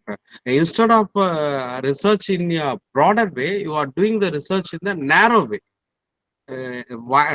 Not you are doing in a wider way, you are doing in a narrow, in a deep way. That is known as case study. I'll give you example. Suppose if you want to study the industry, FMCG, fast moving consumer goods industry. What I'm taking the industries, I'm taking one for industry. Why I am doing this? So that I will have the knowledge of other similar industry. Correct? You accept my point. So instead of doing, suppose I want to know the caliber, the capacity, or the learning capacity of the students in rural areas, what I'm doing, I'm taking one student and his background. If I'm understanding the familiarized with the student, what the conclusion I'm coming, yes, the students coming in that background, in that rural area, this will be the character. So that conclusion I'm coming, So what I'm concluding, case study will be for hypothesis. In order to frame the assumption, in order to frame the hypothesis, these case studies are very, very, very useful. Correct. So case study is one of the method. You will take the one unit instead of all the groups. You are taking one unit. I told HLL. I'll take Hindustan Lever Limited company. So I am studying, analyzing this HLL. Then I'll conclude the similar industries. That is known as a case study. This was H. Odom, the propounded this case study method. Again, I'm telling the keyword. It will be in a deeper, not in the wider. The research will be conducted in the deeper. That is known as case study method. Next, I'm moving into the scales. In the collection of data, one should know the scales, the measuring scales. Suppose I want to know uh, the class preference of the class, this online workshop.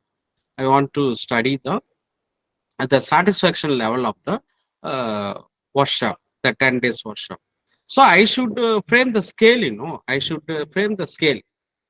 So then only I could suppose if you are saying yes, no, there is no scale, So I should frame the scale like 5 point or 7 point or a 3 point. I should frame the scale. Out of the scale only, I will measure. Simply suppose if you are buying a material, buy uh, shirt or so there is some measurement centimeter or meter, you will buy the material. There should be some measurement.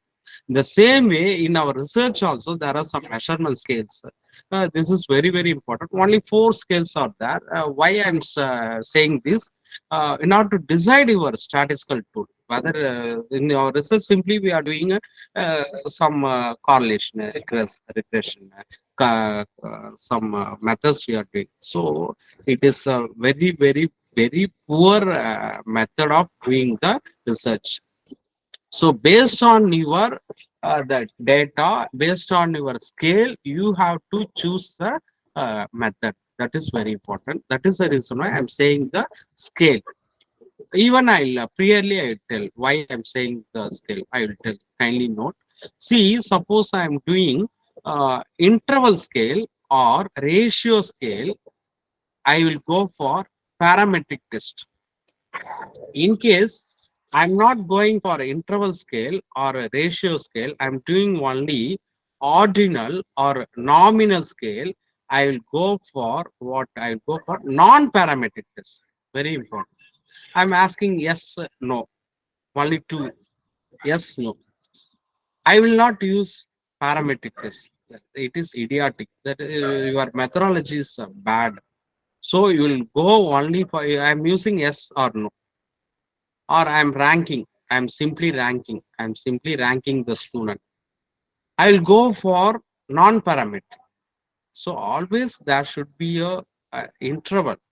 Then only interval in my scaling. Interval in scaling means even in your measurement scale, you will see the interval, 1, 2, 3, 4 like that. There should be some interval. Then only I'll go for parametric. Otherwise, I will go for non-parametric. So very simple. Okay, I'll say one by one. Then it will be very easy to understand what are the different kinds of. What is nominal? Nominal means assigning the numbers or assigning the shape or assigning the symbol. Suppose I'm saying Dhoni. Dhoni is 7. He will wear the 7. So 7 means he is not a seventh rank. In order to identifying the player, you are assigning the number. So nominal means what? Assigning the number or assigning the symbol. Suppose I am assigning for male round shape. Suppose for a female triangular shape. Just I am assigning the numbers shape. That is enough for my identification. Or yes means one, no means two. I simply am assigning the numbers or symbols. That is known as nominal scale. Coming to ordinal scale, ordinal means as a name order.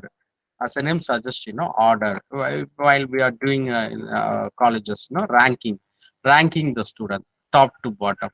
So you are ranking the student. So that is known as ordinal scale. So ordinal scale ranking the your samples. You are ranking the samples, but you should not say. Suppose I am saying Radha is second rank.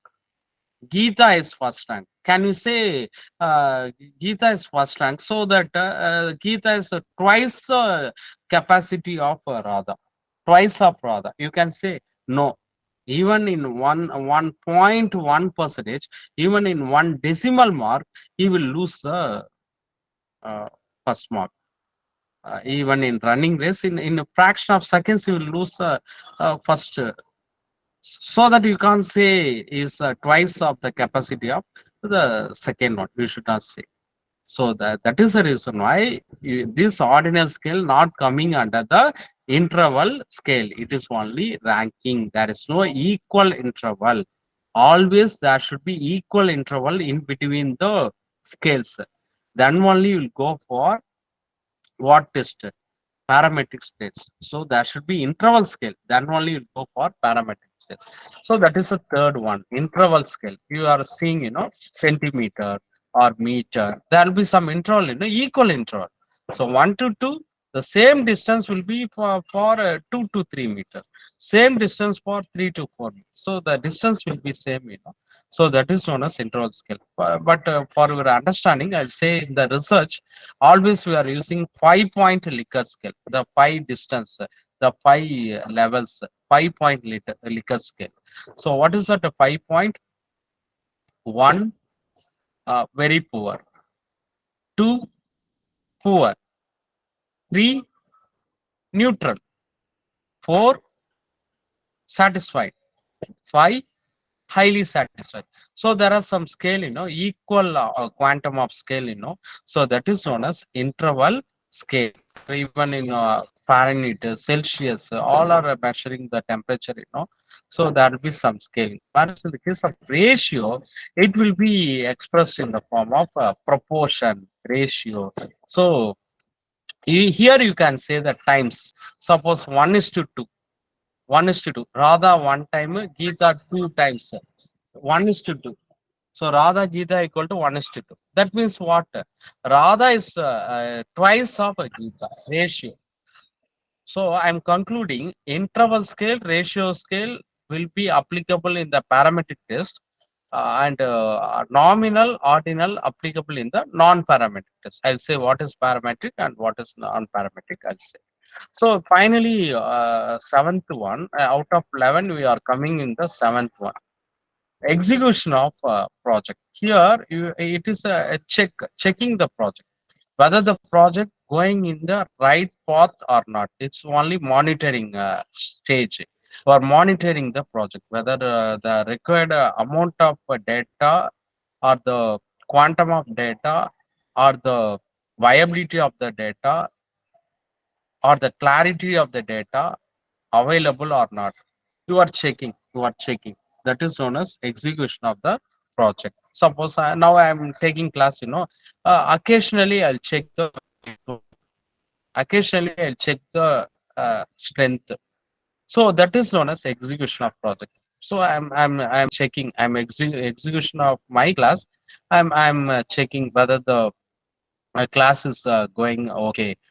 So occasionally I'll check, that is known as execution of project. So after collection of data, what you are doing, whether the data is adequate, whether the data is clear, whether the data is in adequate quantum.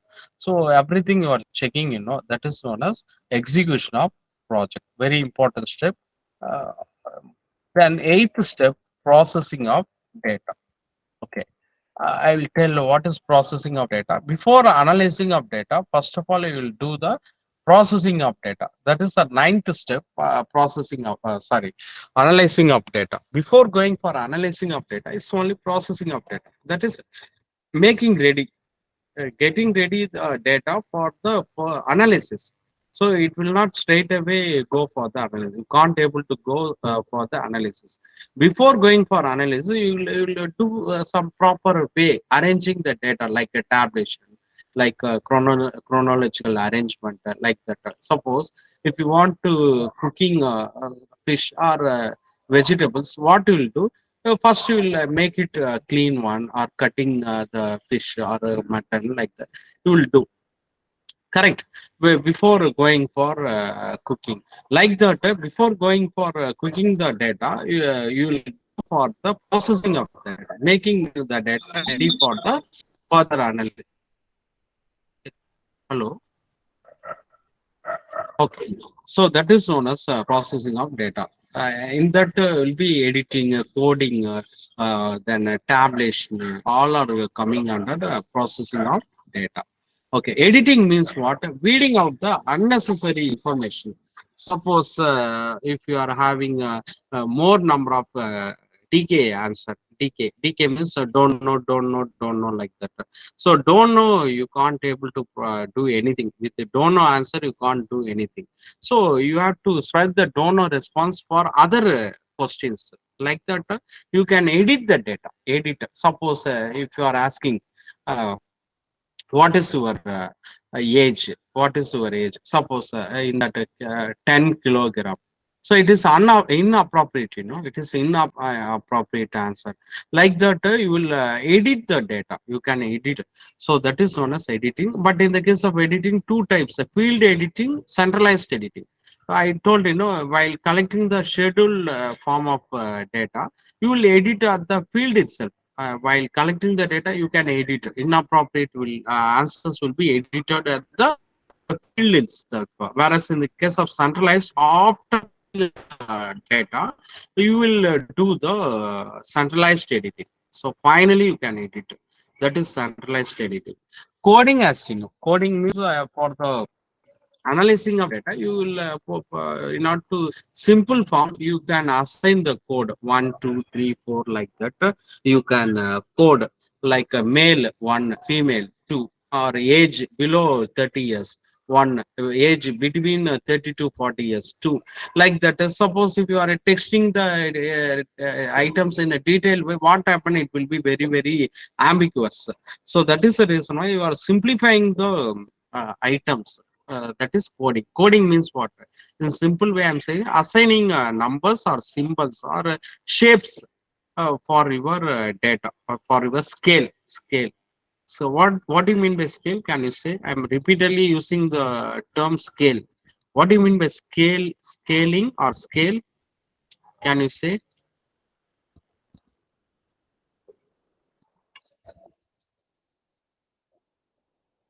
Frequently, I'm using the word scaling. What do you mean by scaling?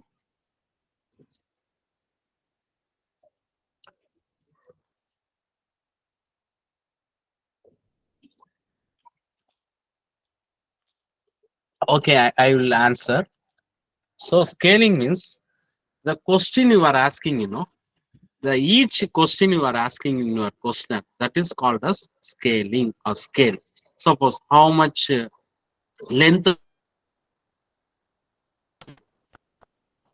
or is performance of the salesman or the dealer, like that you are asking, all are coming under scaling. Okay, so coding means what? You are assigning the numbers for each scale. Suppose satisfaction level means what? SL, like that you are coding, that is known as pre-coding of scale, that is known as coding. Then classification. You have to bifurcate, segregate the data based on the attributes, based on the character. Based on the attributes, you are categorizing. Based on the description, based on the numbers, you are classifying the data. Say for example, based on the gender, you are categorizing the data, male, female, or based on the experience, you are categorizing the data. So in order to it will be envisages for further analysis. Then tabulation as well. Why you are doing the tabulation? Conserving the space. If there are no tabulation, what happen? Suppose I am asking, what is your percentage? What is your mark in UG or PG? I am asking. Suppose you are saying, sir, in English, 80 marks, in Tamil. Like that, I couldn't able to understand your performance. So what you will do, you will do in a tabulation way. You will say your percentage. So you will arrange the data in a horizontal and vertical form, so that it will be easy for my comparison. That is known as tabulation. This is a predetermined, prerequisite one for your analysis. So what are very important for tabulation? Clear and numbered. All the tables should be titled. It is very important, and it should have caption and stubs. Caption means what? A column heading. Stubs means row heading. Very important. And the unit of measurement should be there, and always the source where you are compiling the table. Always the no table without any source. That is very ethics followed in the research. All the tables should be with the uh, source, where you are getting the source. That is very important in the case of the research. That will be coming under research ethics asked in your examination. Suppose if you are portraying a table without any source, or suppose if you are saying any message without acknowledging the author, so these are all coming unethical in the research. Okay. So always it should be immediate with the other column. If you want to compare the two columns, it should be immediate. Suppose if you want to compare two columns, if the one column at the beginning and the another column at the end, what happened? It is very difficult, not to compare. So always it should be in the immediate, for the comparison or for the purpose of percentage. And in one research, what they are saying, you should avoid the uh, lines, horizontal lines. That is very important. While preparing the table, you should avoid. If you are going to publish your journal in a well period, there are some guidelines out there. I'm saying one of the guidelines, you should avoid the column, the lines, horizontal lines. You should not use a much number of horizontal lines. But you may use vertical lines in order to segregate the data. So footnotes, these are all important for your research. Okay, table. I told what is a dependent variable, independent variable. I told. One thing I have to say about the variable, extraneous variable. Then only you can understand the other thing. That is confounded relationship. You should know the extraneous variable. Then only the confounded relationship will be understandable. So, what is extraneous variable? The variable which is an independent one, which will cause effect on your findings, which will have the effect on your findings. But due to your lack of money or lack of time, or due to your ignorance, you are neglecting the variable. You are neglecting that independent variable. That is known as extraneous variable. Suppose I'm saying, if you want to understand the performance of the student, so how you can measure the performance of the student? The regularity, the doing homework, the discipline, the marks. So all the scales will be measured in understanding the performance of the student. But one thing are left out: the family background. The family background, whether he is coming from educated family or illiterate family. So you will be well motivated. If coming from the educated family, yes, there is a added point. You are ignored. You are ignored in your study.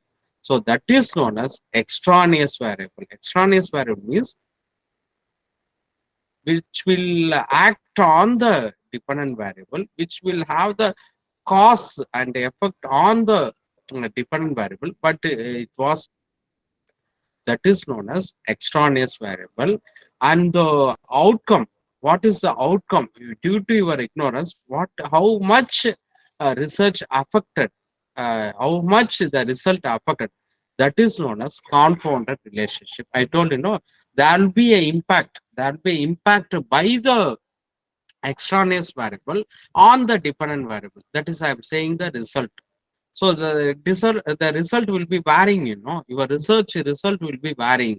Why it is varying? Because of your ignoring the uh, extraneous variable. You are ignoring the extraneous variable. Because of that, your result will be changing. The result will be some errors. That is known as confounded relationship or experimental error. Correct? That is known as experimental error. Okay. Next, I'm moving into research hypothesis. I already told. The hypothesis already used, tested in your research. Okay, I already told. No need for explanation. And statistics parameter. What is statistics parameter? The items which are relevant, your measurement, which are relevant with the sample, that is known as statistics. S, S equal to S. S means statistic or plural statistics that is relevant with sample. Yes. Suppose if your measurement relevant with the population, that is known as parameter. That is known as parameter. Even in my material, everything texted clearly. See, so I will give you example. Mu. Mu means what? Average. And what about X bar? X bar means also average. So both are referring average only. Mu means here. Yes, here. Mu. This is mu. And this is average X bar. This is average X bar. Okay. So there's the two similar things referring the average. But one is referring population, the average of the population. Another one is referring the average of the mean. Sorry, average of the mean of the sample. Can you say which is relevant with the statistic, which is relevant with the parameter? Can you say the answer? Which is called as parameter, which is called as statistics? I think it is clearly texted. Okay. See, mu relevant with the parameter. Why? This average relevant, this is the average of the population. And X bar is average of the or sample. Sample. Sample. Very good, ma'am. X bar means you should not say population. X bar means same way you are using that sigma, statistics sigma. Yes. So S refers standard deviation. S refers standard deviation. In the same way, the sigma symbol you are using, So S refers standard deviation for population. The same standard deviation in the form of a sigma, that is refers what sample. So you should. So if you are finding median for sample, that is statistics. Suppose if you are computing same median for population, that is parameter. So repeatedly asked in your examination. This is our the thing you are doing in your research. This is the thing you are using. whether there is a difference of the mean population and the sample population. Is there any deviation from the mean population and the population mean and the sample mean? So that is our research. Okay, what is this sampling error?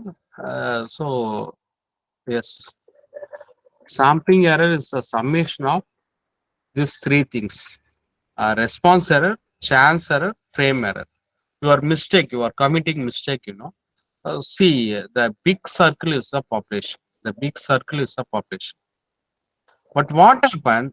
You are choosing wrong side of population. You are having a sound population, good number of population, but you are choosing a wrong population. This inner circle, this is a wrong population. You are neglecting this area, the outer circle, this area.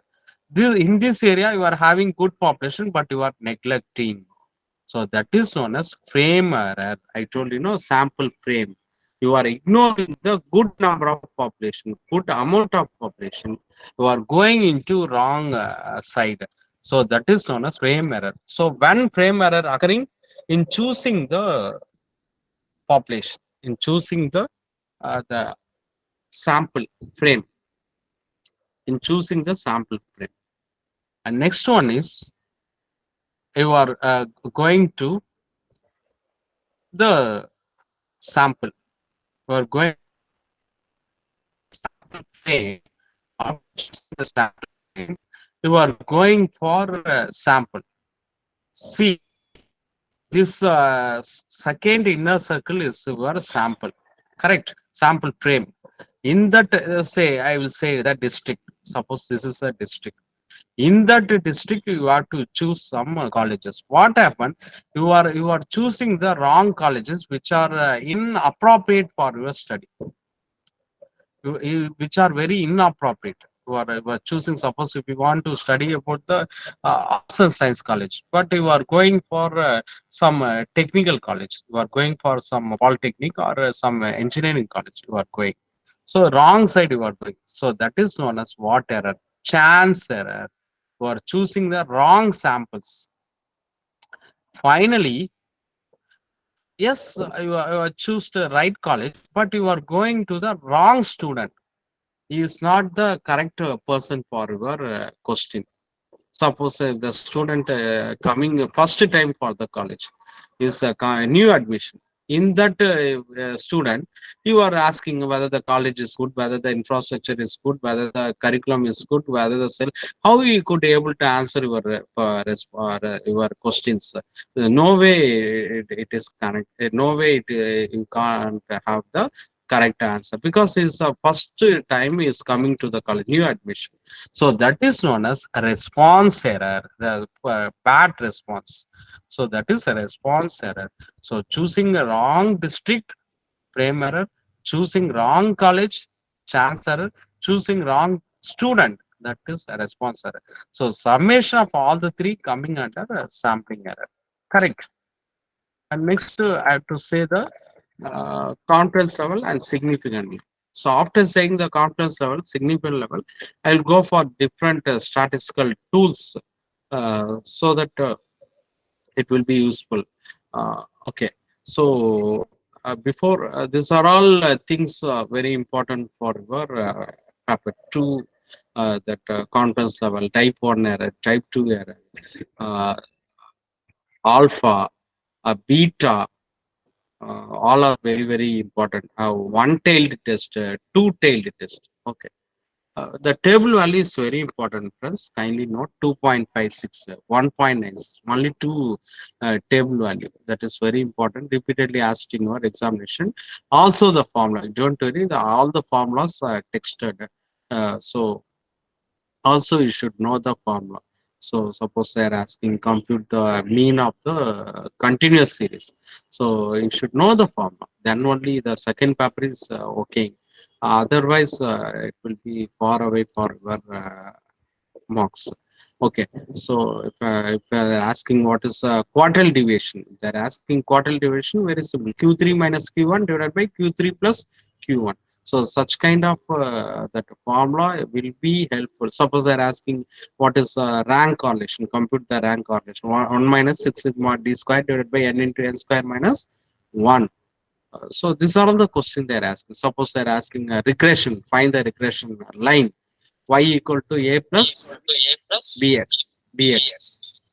Like that, you should have the formula. That's okay. So let me tell the confidence level and significant level. Okay. So what is a significant level? Always there will be some error. You can't say it is very accurate.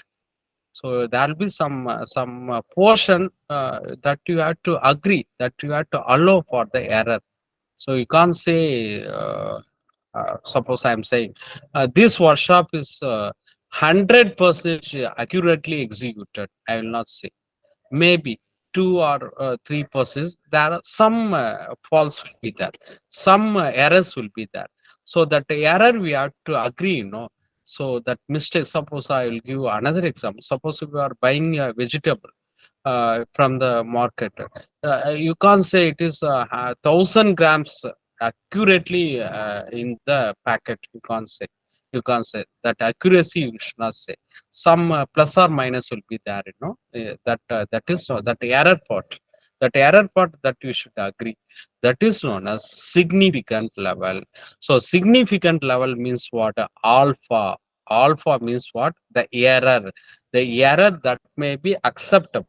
The error may be acceptable. Suppose I'm finding a conclusion. I'm finding a conclusion.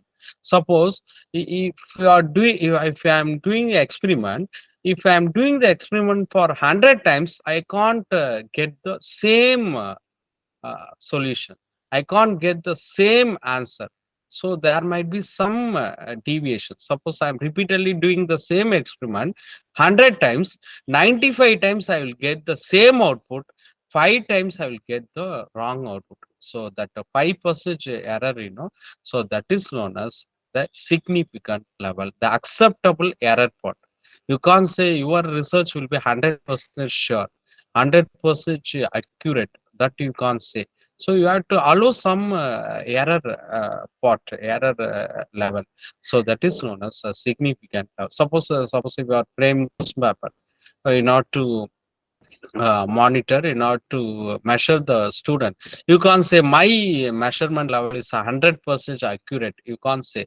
Some measure in your measurement tools like assignment, like class online test or any quiz, there might be some error will be there, some few allowable percentage will be there. So that is known as significant. And just reverse is confidence, how much confident you are.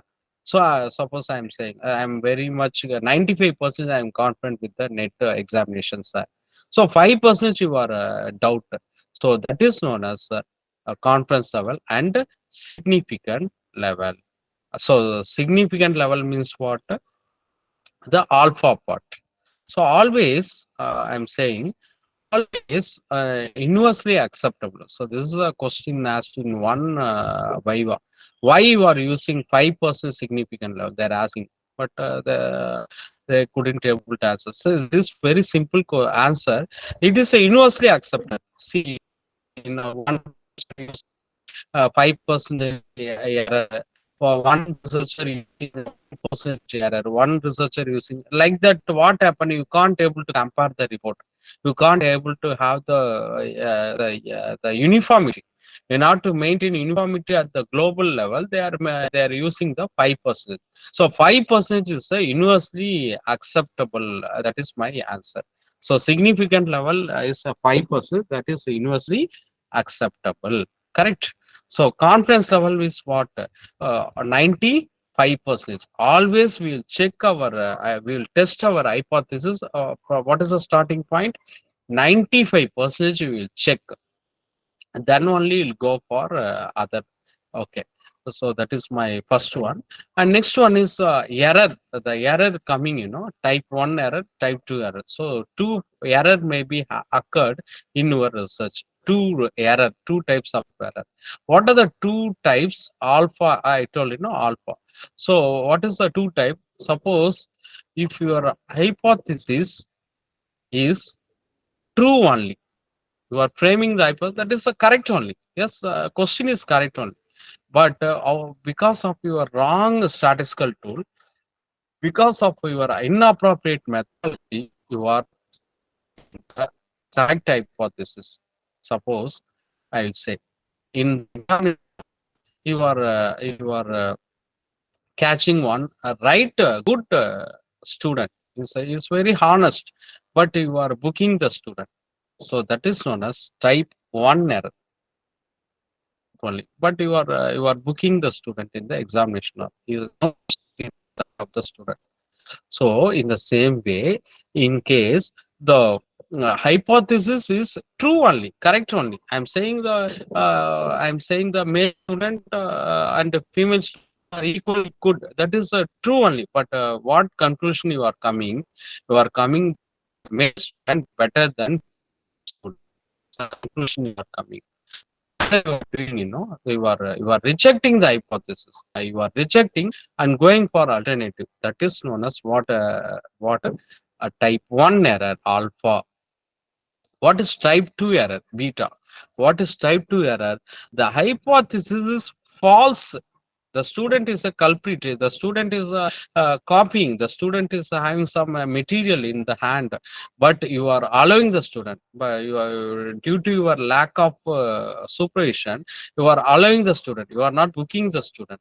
So that is known as what beta. That is type 2 error. So what is type 2 error? If the hypothesis is accepted when it is really false, so that is known as type 2 error. So type 2 error means what? Mistake when the hypothesis is wrong. Type 1 error is what? Another it's a mistake when the hypothesis is true.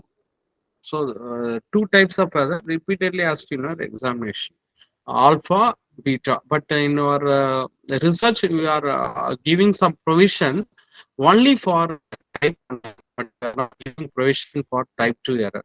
No provision for type 2 error. But type 1 error, we are allowing. I told you, 5% we are allowing. Yes, there is a 5% chance of rejecting the hypothesis and 95% chance of accepting the hypothesis. So in our research, we are allowing only this. Okay. Yes. Type 1 error, type 2 error, I don't. And two-tailed means what? You are in your research, you are seeing the both side. Suppose I'm saying, you are comparing the male student and female student. You are comparing. Two-tailed means what? You are seeing whether the male student better than the female student, or the female student better than the male student. You are seeing the both side, male side and also female side. That is two-tailed test. One-tailed means what? You are seeing only one side. That is a male student. There's no equality in the between the male student and female student. You are seeing only one side. That is one-tailed test. Only one side. That is even I'll give one more example. Suppose if you are testing the life of the bulb. Suppose some quotations are coming. So you are checking the suppose you are checking the life of the AC or air condition. Some quotation you are getting. So you are checking the air condition. So what is the hypothesis you are framing? The average life of the AC is 15 years. This is one tail. Tailed. The average age of the AC will be less than 15 years or more than 15 years. You are seeing both sides, you are checking both sides. It may be below 15 years or above 15 years. You are checking both sides. But in the one tailed, what you are doing, you are checking only one side, 15 years. So that is known as one-tailed test. Or I'm saying, you are comparing two training methods, training A, training B. So that is one side. Equally, whether better, whether training methods are better, which is better. That is one-tailed. Two-tailed means what? Training A is not greater than, sorry, training A is greater than B, or training B greater than A. Correct. This is two-tailed. This is two-tailed. One-tailed means what? Training A not equal to training B. Here you are not having the answer which is better, which is inferior. No answer. That is one-tailed. Correct. So I told the table value, the probability value, the probability value. So this probability value, p value. Don't confuse the probability value. Probability value means the expected value. Expected value. Suppose I am tossing a coin. What is the probability value? What is the p value? 0.5 off. Correct. Off. Suppose I am throwing a dice. What is the probability value? 1 by 6. 1 by 6. 6 spaces are there. 1 by 6. So that is the probability value. P value. P value means what? The expected value. So you are comparing in your research, you are comparing your expected value with the actual value. Actual value means what? Your observed value. The really coming. The really coming. Suppose what is my probability value? 0.5, I told you, no? 0.5 for head. Suppose I'm tossing a coin. Tail is coming. So what is my observed value? Zero. Zero. No head is coming. So the tail is coming, So my observed value is zero. So this is the thing you are doing in your research. I'm telling you what is the research. So research is comparing the p value, probability value, expected value with the actual value. So this is one tail. What you are seeing only one side.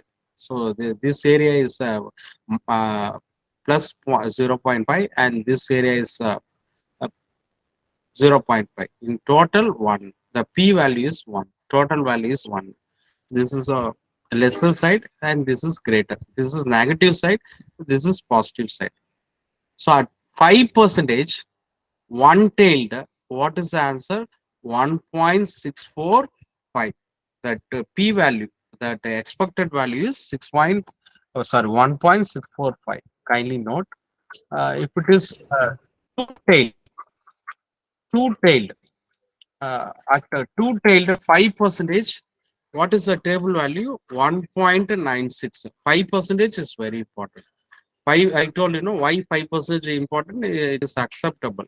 It is only acceptable. That is the reason why I'm saying this 5% table value will be asked in your examination. But 5% in case they are asking, suppose 1% they are asking. So in your examination, they are asking 1%. So the answer is 2.56. The answer is 2.56 for what? For 1%. But I am not insisting 1%. Kindly note for 5%. In your examination may be asked. So 1.645, the table value, p value 1.645. You are seeing only one side. If you are seeing both sides, it will be 1.96. Okay. Next, I am going for analysis mean median mode. That formula, everything asked in your examination. Okay. Excuse me, I'm sir. going to. Yes, ma'am. Yes, ma'am. Sorry to disturb. Yes, ma'am. Can you please No tell me problem. what is Z value, sir? Yes, ma'am. Hello, Z ma'am. value. Hello? Can you hear me? Yes, ma'am. Z value. Yes, ma'am. Yes. Yes, ma'am. I'll say, ma'am. I'll say, ma'am. See, ma'am, Okay, in sir. our research, in order to test the hypothesis, I told ma'am. So, testing the hypothesis is our duty. So, in order to, the initial stage, we have framed some hypothesis, ma'am. Okay, we have framed the hypothesis. So after framing the hypothesis, we have to check whether the hypothesis is true or not. We have to check, in order to check the hypothesis, there are some tools are there, ma'am. T is uh, T test is a test, ma'am. That is a thing I have tested, ma'am. That is it. So T test means what, ma'am? If your sample is small, ma'am. Small means less than 30 numbers. If your sample size is small, you will go for T test. If your sample is very big one, like 1,000, 2,000, like that, big one, you will go for Z test. So that value only I'm showing, ma'am. Z value. Z value means that expected value. Clear, ma'am? That is the reason why I'm Thank using you so Z. much, sir. I am clear now. Thank you so much. Thank you so much. Thank you, ma'am. Thank you, ma'am. Sir, one more doubt, sir. Actually, Sure, ma'am. chi-square one we are applying. Chi-square. Chi-square in order to measure the attributes, ma'am. In order to, suppose if you are measure the drugs, what is the goodness of the drugs, whether the drug is used to good for the health or not. You are checking the attributes, ma'am, that character. Then we will go for chi-square, ma'am. Correct, ma'am? Is numbering below 30 or above 30 any? That is not there, ma'am. That is not there. In Oh, chi-square, there is okay. no small sample, big sample. That is not there, ma'am. But in t-test, Okay, sir. z-test only you will do, ma'am. Yes, ma'am.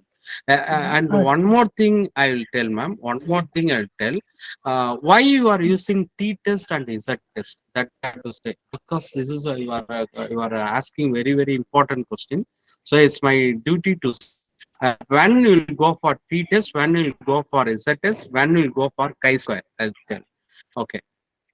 See, the t-test will be used in order to know the difference between the sample and the population mean. Whether the sample mean is equally good with the population mean or not. So that is your inspection. That is your calculation. For that only you will do the t-test or z-test. But this chi-square are not used for that purpose. It is not used for that purpose.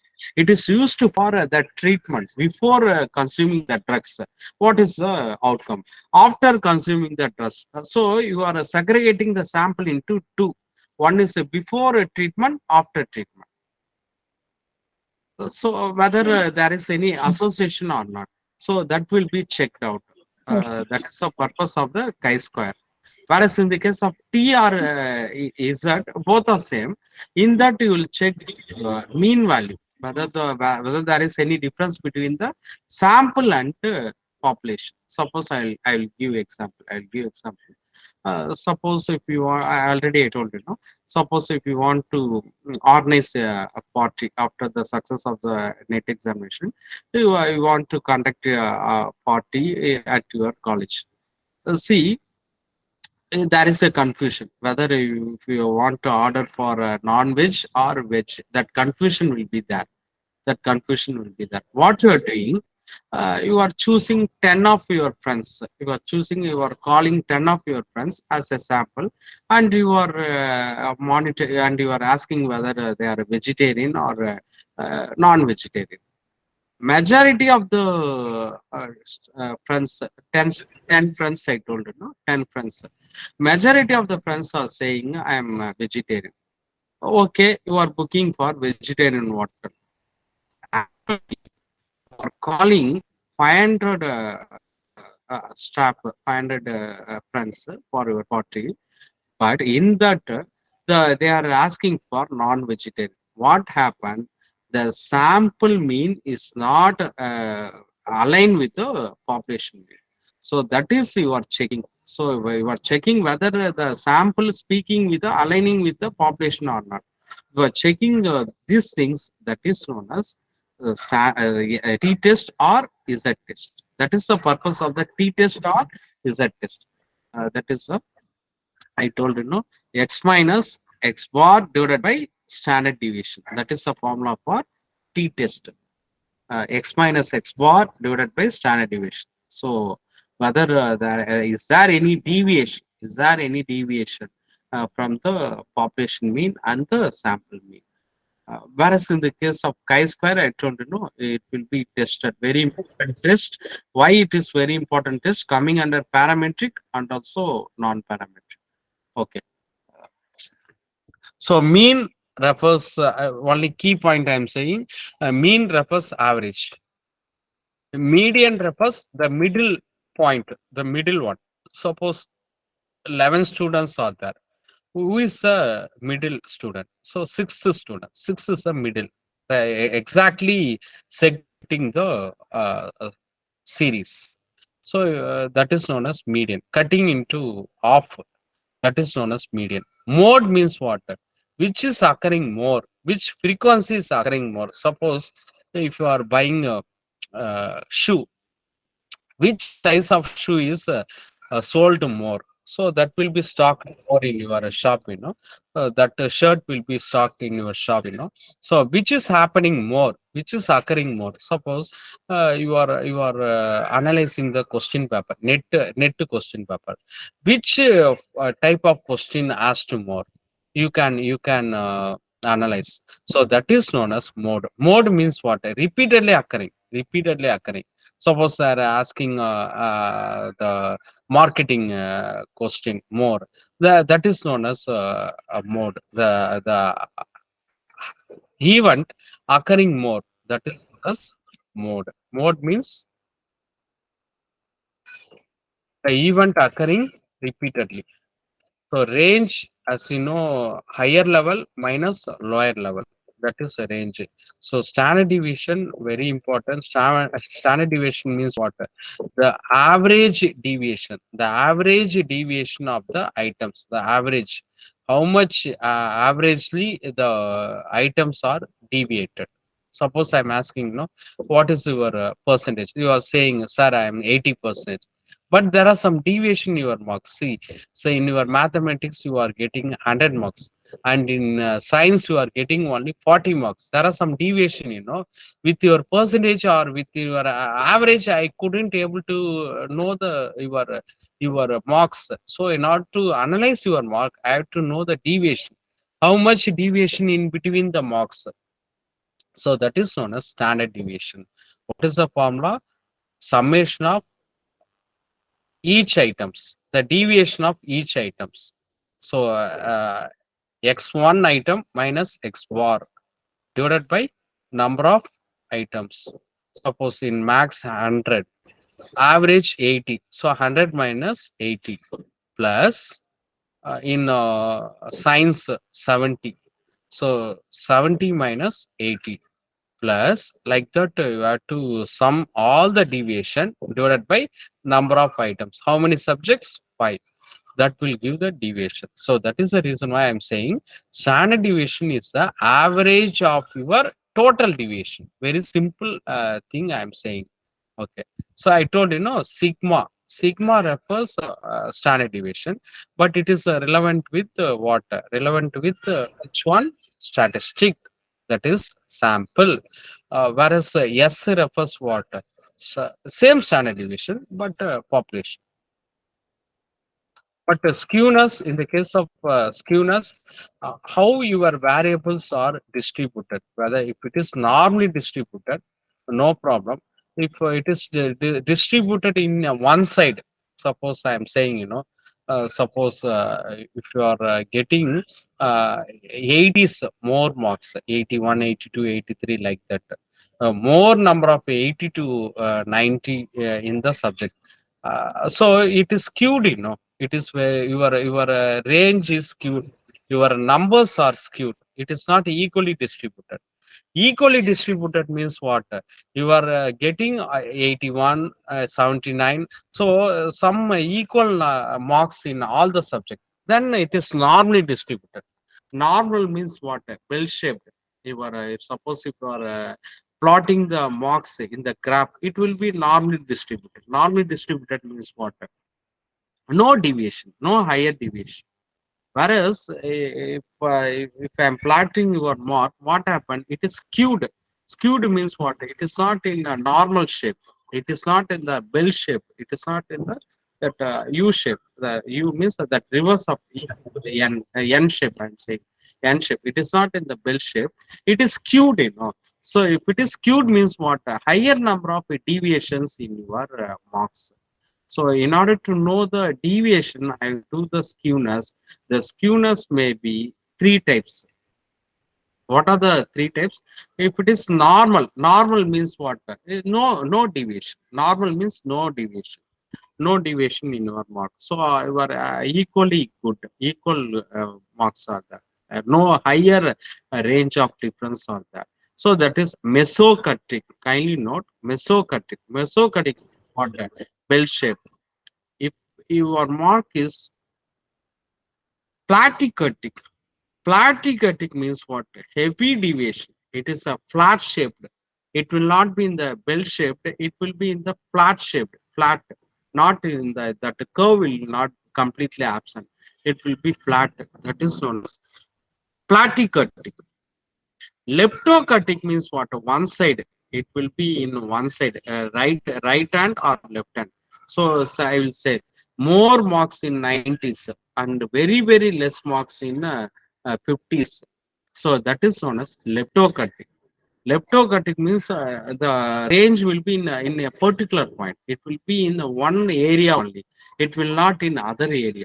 So suppose I am saying, you are taking a higher number of male students, so it is not equally distributed. So that is known as leptocultic. Lepto means what? It will be skewed in one side. Your marks will be skewed in one side. That is known as leptocultic. Platycultic means what? Heavy deviation. I will say 25 marks in one subject and 45 marks in one subject, 70 marks in one subject, 100 marks in. So heavy deviation, So that is known as platycultic. It will be flat shaped. Why we are using in order to know the deviation, standard deviation, skewness, kurtosis range, quartile deviation, mean deviation, median deviation, all are in order to find the deviation. How your marks are your data deviated, that will be measured. Then in order to know the relationship of the variables, two things are, one is correlation. Note friends, what is correlation? It is like a preliminary one. It is a primary one. It will check there is a relationship or not. That will be checked. Maybe there will not be a relationship. There will not be a relationship between the variables. Yes. So in order to check whether there is relationship or not in between the variables, so coming to the class regularly and performing in the class, performing in the examination. So whether there is association in between the regularity in the class and the clearing the examination. So I'm checking the association, that is known as correlation. So correlation is a preliminary step. Always, one more thing I have to say, the correlation will be expressed in the form of percentage. That is, it will be ranging from -1 to +1. In our option, in order to confuse participants, aspirants, it will be 0 to 1. No, the answer will be, your answer should be, the correlation will be 0 and +1. +1. Correct. So minus means what? Negative. The negative correlation. Negative correlation. I will say the example. Price and demand. It is negative, no? It is negative. If the price is more, what happens? The demand will be lesser. So it is negative. Whereas positive correlation, one is moving upward, another also moving upward, like the height of the father, height of the son.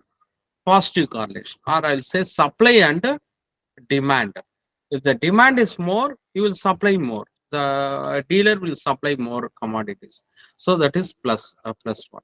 So 0 means what? No correlation. No correlation. 0 means no correlation. So it is a preliminary one. Before going for regression, you will check the association, how much percentage they are associating. Suppose I am saying 0.5 8. 0.8 means what, friends? I'm getting the correlation of 0.8. 0.8 means what? What is the conclusion you are coming? That means, in order, yes, ma'am. Yes, ma'am. Positive correlation, sir. Yes, ma'am. But what about 0.8, ma'am? What is the inferred from 0.8? Suppose I am saying regularity in the class and clearing the examination. I am saying the association is 0.8. That means what? 80% of success. 0.8 means what? 80% of the success in examination is contributed by what? Contributed by the regularity in the class. That is the meaning of the term 0.8. So positively call it. Suppose I'm saying minus 0.4. That means what it refers. So if it is absence of 40%, will leads to other one. So that is known as 40%. So how much one factor contributing for others. So how much they are associating, how much level they are associating. That is known. So after knowing the correlation only, you will go for the regression. So regression will predict the value. It will predict the value, but the correlation only tell the relationship. It will tell the relationship only, the quantum of relationship, the amount of relationship, the level of relationship. That is only given under correlation. You can't predict. You can't predict. Prediction, you will go for. Suppose I told you, no, 8 session is between the coming of class and clearing the examination. Suppose if you are asking, sir, I attended 100 hours class. What is my percentage in the examination? You are asking. For that, I will go for regression. I'll straight line with the equation. I will get the value. Suppose if you are attending 100 hours, yes, your marks is 80 percentage. Suppose you are saying, sir, my input is I am attending 60 hours. What is my mark? So I will use equation. I told you, y equal to a plus b x. So what is the regression? It will show the average relationship of the variables, or it will predict the variable with the help of another variable. It will predict the value of one variable with the help of other variable. That is known as regression. Again, I am saying in the case of correlation, it will show the relationship, like the profit and sales. It will show the relationship. Is there any relationship between profit and sales? Yes. But what about regression? If 10,000 with the help of the regression, right? I told you, no, y equal to y is what variable? Can you say y is what variable? Y equal to a plus bx. What is y? What is x? What is a? What is b? These are all the things repeatedly asked in our examination. Having understanding the concept, this is very easy only, nothing different. What is y equal to a plus bx? Can you say what is y variable, a variable, b? Okay, I'll say y means what? The dependent variable. I told you, no, you are predicting the dependent variable with the help of the independent variable. X, that is x. And a is constant. A is constant. Without the help of the x, or without coming to the class, you will get at least some mark, you know. You will get at least 40 marks or some 30 marks you will get, you know, without depending the x variable. So how much the constant variable you are getting? That is a. B is the contributive value. The contributor. How much contributed by x to y? The interception. B is otherwise known as what? The interception, the correlation value in between the x and y. That is B. A means what? Constant. Even I will delete it. I will delete. So without X, you can get A, no, Y equal to A. That means what? Without X, you are getting some constant value. So that is known as regression equation. Y equal to A plus B X, where Y equal to dependent variable, X equal to independent variable, A equal to constant without the dependency of the X value. B is association value, that is interception. Interception means what? The interrelationship between Y and X, or what is the contribution made by X to A, that is B. Here the formula I told, Spearman rank correlation. This is correlation formula. I told already. I told 1 minus 6 sigma d square. D square means what? The difference in between the rank. The difference. The difference divided by n means number of items. N into n square minus 1. This is called Pearson. Two correlations are there. One correlation based on rank. Another correlation based on the value, based on the frequency, based on the value. So if you are going for rank, that will be coming under rank correlation. Rank correlation coming under non-parametric test. You should not ask questions. See, rank means always I told rank means ordinal. Ordinal means what coming? Non-parametric. Interval or scaling means interval means ratio means what coming? Parametric. So rank means always it's in that way you have to align your answer. You have to think and answer. So rank means always it is what? Ordinal. Ordinal means what I told.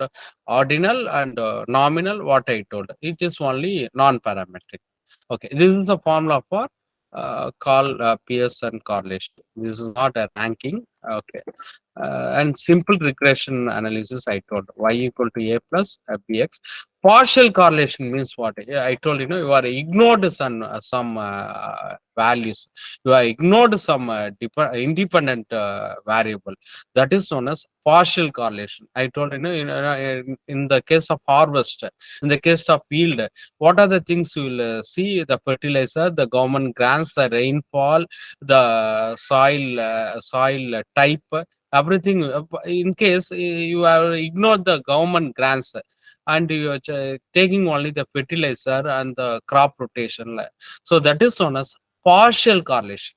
Partial means you have ignored another independent variable. So that is R means correlation. Y x1, and you are ignoring x2. How y depend with the x1, but you are ignoring the x2. That is y x1 minus x2.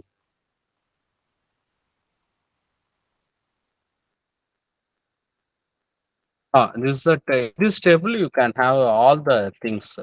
I told it is in the, here you will have the marks from this table. You could able to answer at least two questions. So processing of data, analysis of data. So before analyze, you will do the processing. After processing, you have to describe the data. You have to describe what is the mean, median, mode, standard deviation. Everything you should know. Then only you'll go for correlation testing.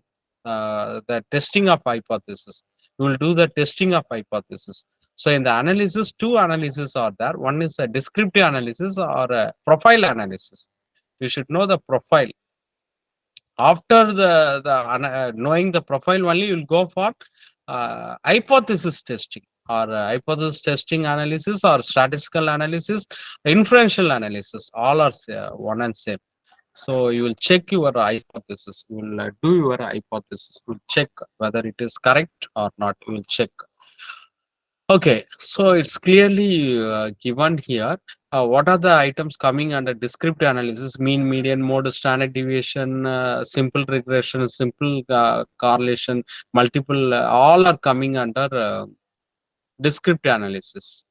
If you are checking only one variable, that is univariate, two variable, bivariate, more than two variate, multivariate. One variable means what? You are computing mean for the age only, age of the respondent, that is univariate. Whereas you are checking two variables like age and height, that is bivariate. Multivariate means what?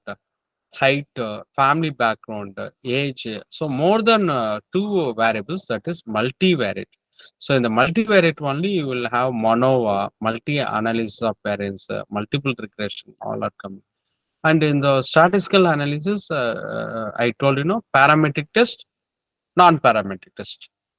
So what is parametric test? I told your population is known, the parameter is known, the parameter of the population is known. That is, I will give it in a detailed way.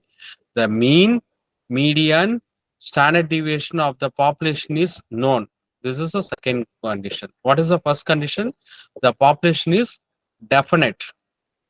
What is the second condition? The parameter is known. Parameter means what? The mean, the mode, the standard deviation of the population is known. What is the third condition? The third condition is you are using the scale, interval, or ratio. If you are using interval scale or ratio scale, you will do the parametric test. When you will go for non-parametric test, condition 1, your population is unknown. Condition 2, the parameter is unknown. Parameter means what? Mean unknown. Standard deviation unknown. You can't able to calculate. Then you will go for non-parametric. And what is your scale? You are using nominal or ordinal. Then you will go for non-parametric test. Very important, I'm saying. Okay.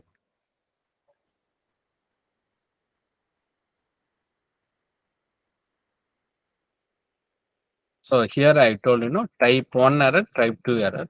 I told. So this is a reason for type 1 error, type 2 error. Parametric test I told. Parametric test means what? We have discussed what is parametric test. So you will know the population is normal. So normal, and also you are using the uh, interval scale. You are using the interval scale. So your population will be bell shaped. If it is skewed, if it is not normal, if it is skewed, you will go for non-parametric test.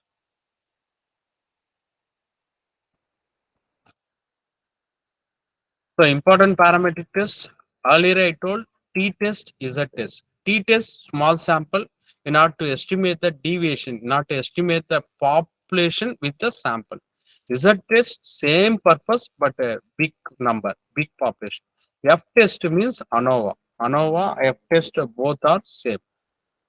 In order to compare the two groups, same thing, whether the I am saying, suppose if you are comparing the student in Puducherry and the student in Coimbatore or Tamilnadu, sorry, you are comparing the students in between two area, then you will go for F test. See, F test is otherwise known as ANOVA.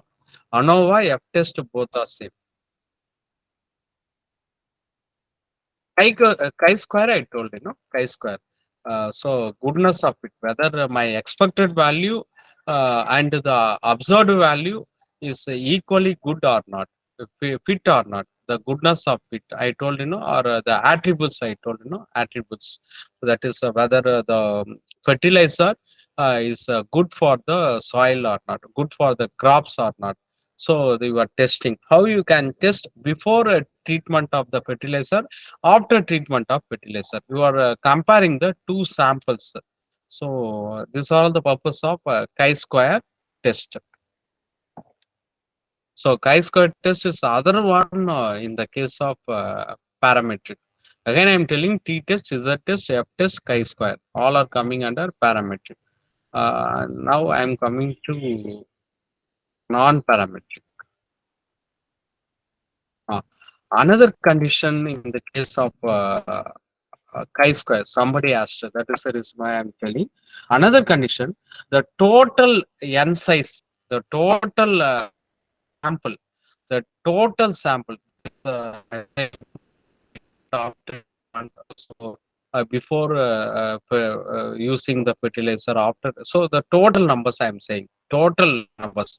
So after adding all the subgroups, the total number should not be less than 50. That is the condition. It should not be less than 50. Somebody has to less than 50. Suppose if it is less than 50, still you are using a chi-square. You have to adjust. You have to adjust. You have to adjust the variables. That adjustment is known as pi coefficient. ANOVA I told. ANOVA means in order to compare the Fisher, propounded by Fisher.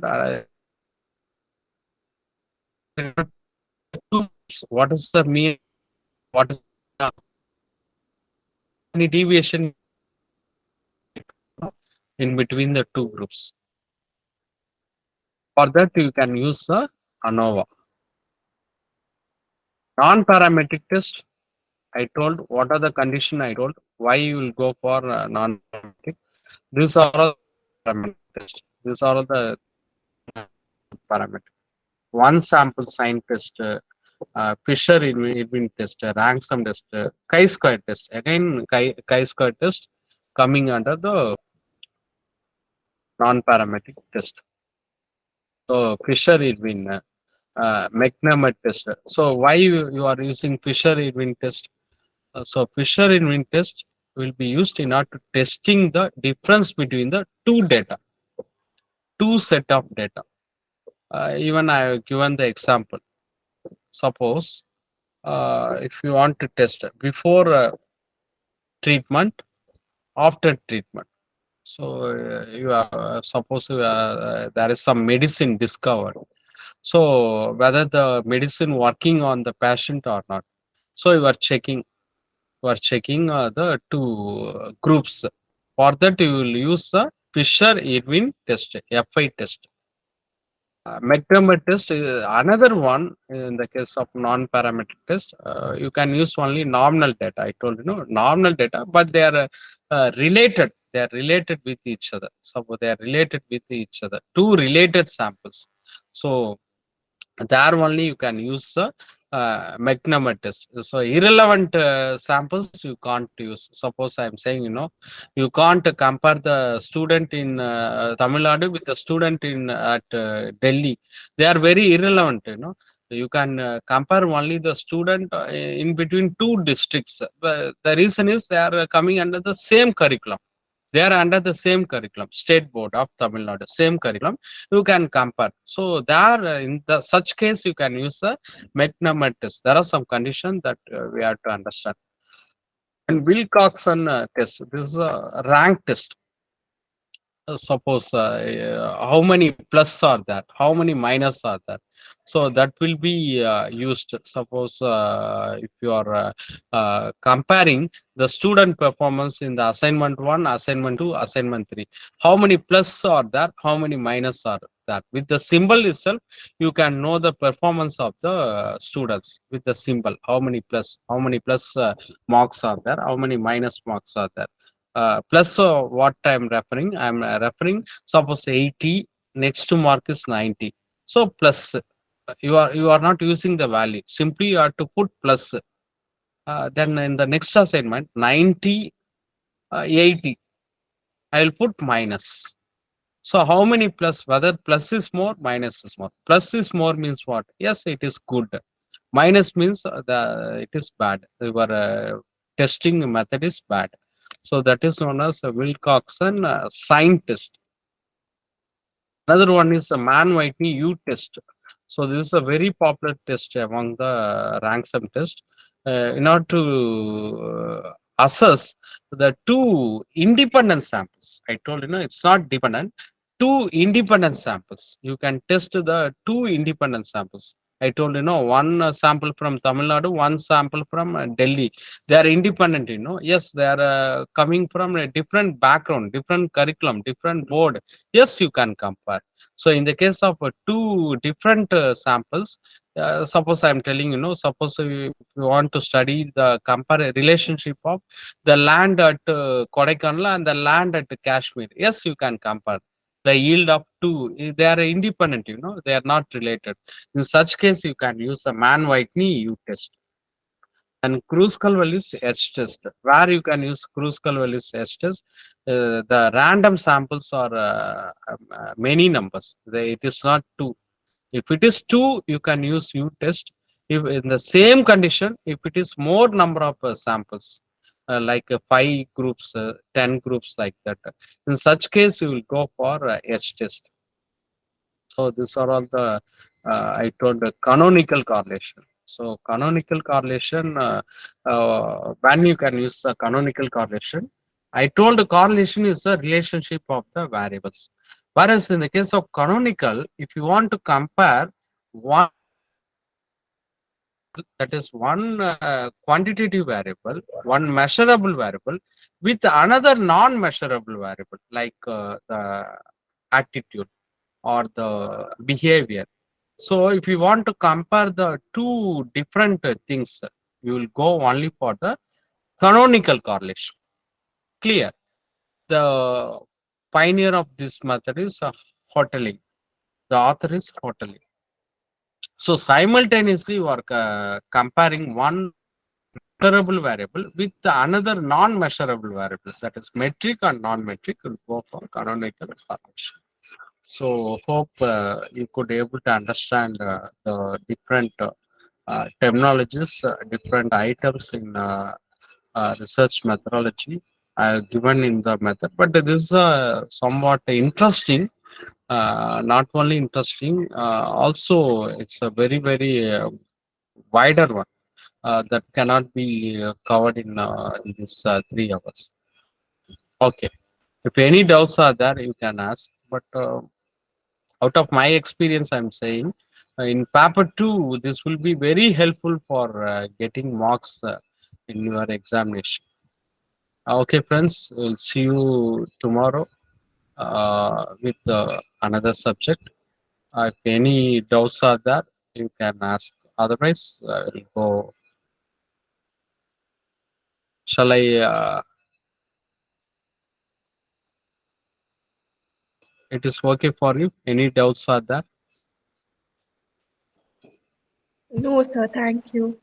Thank No you, ma'am. doubts. Thank Thank you so much. you. Thank you, sir. Thank Thank you. Yes, you, sir. ma'am. Good night, friends. Have a good dinner. We'll see you tomorrow.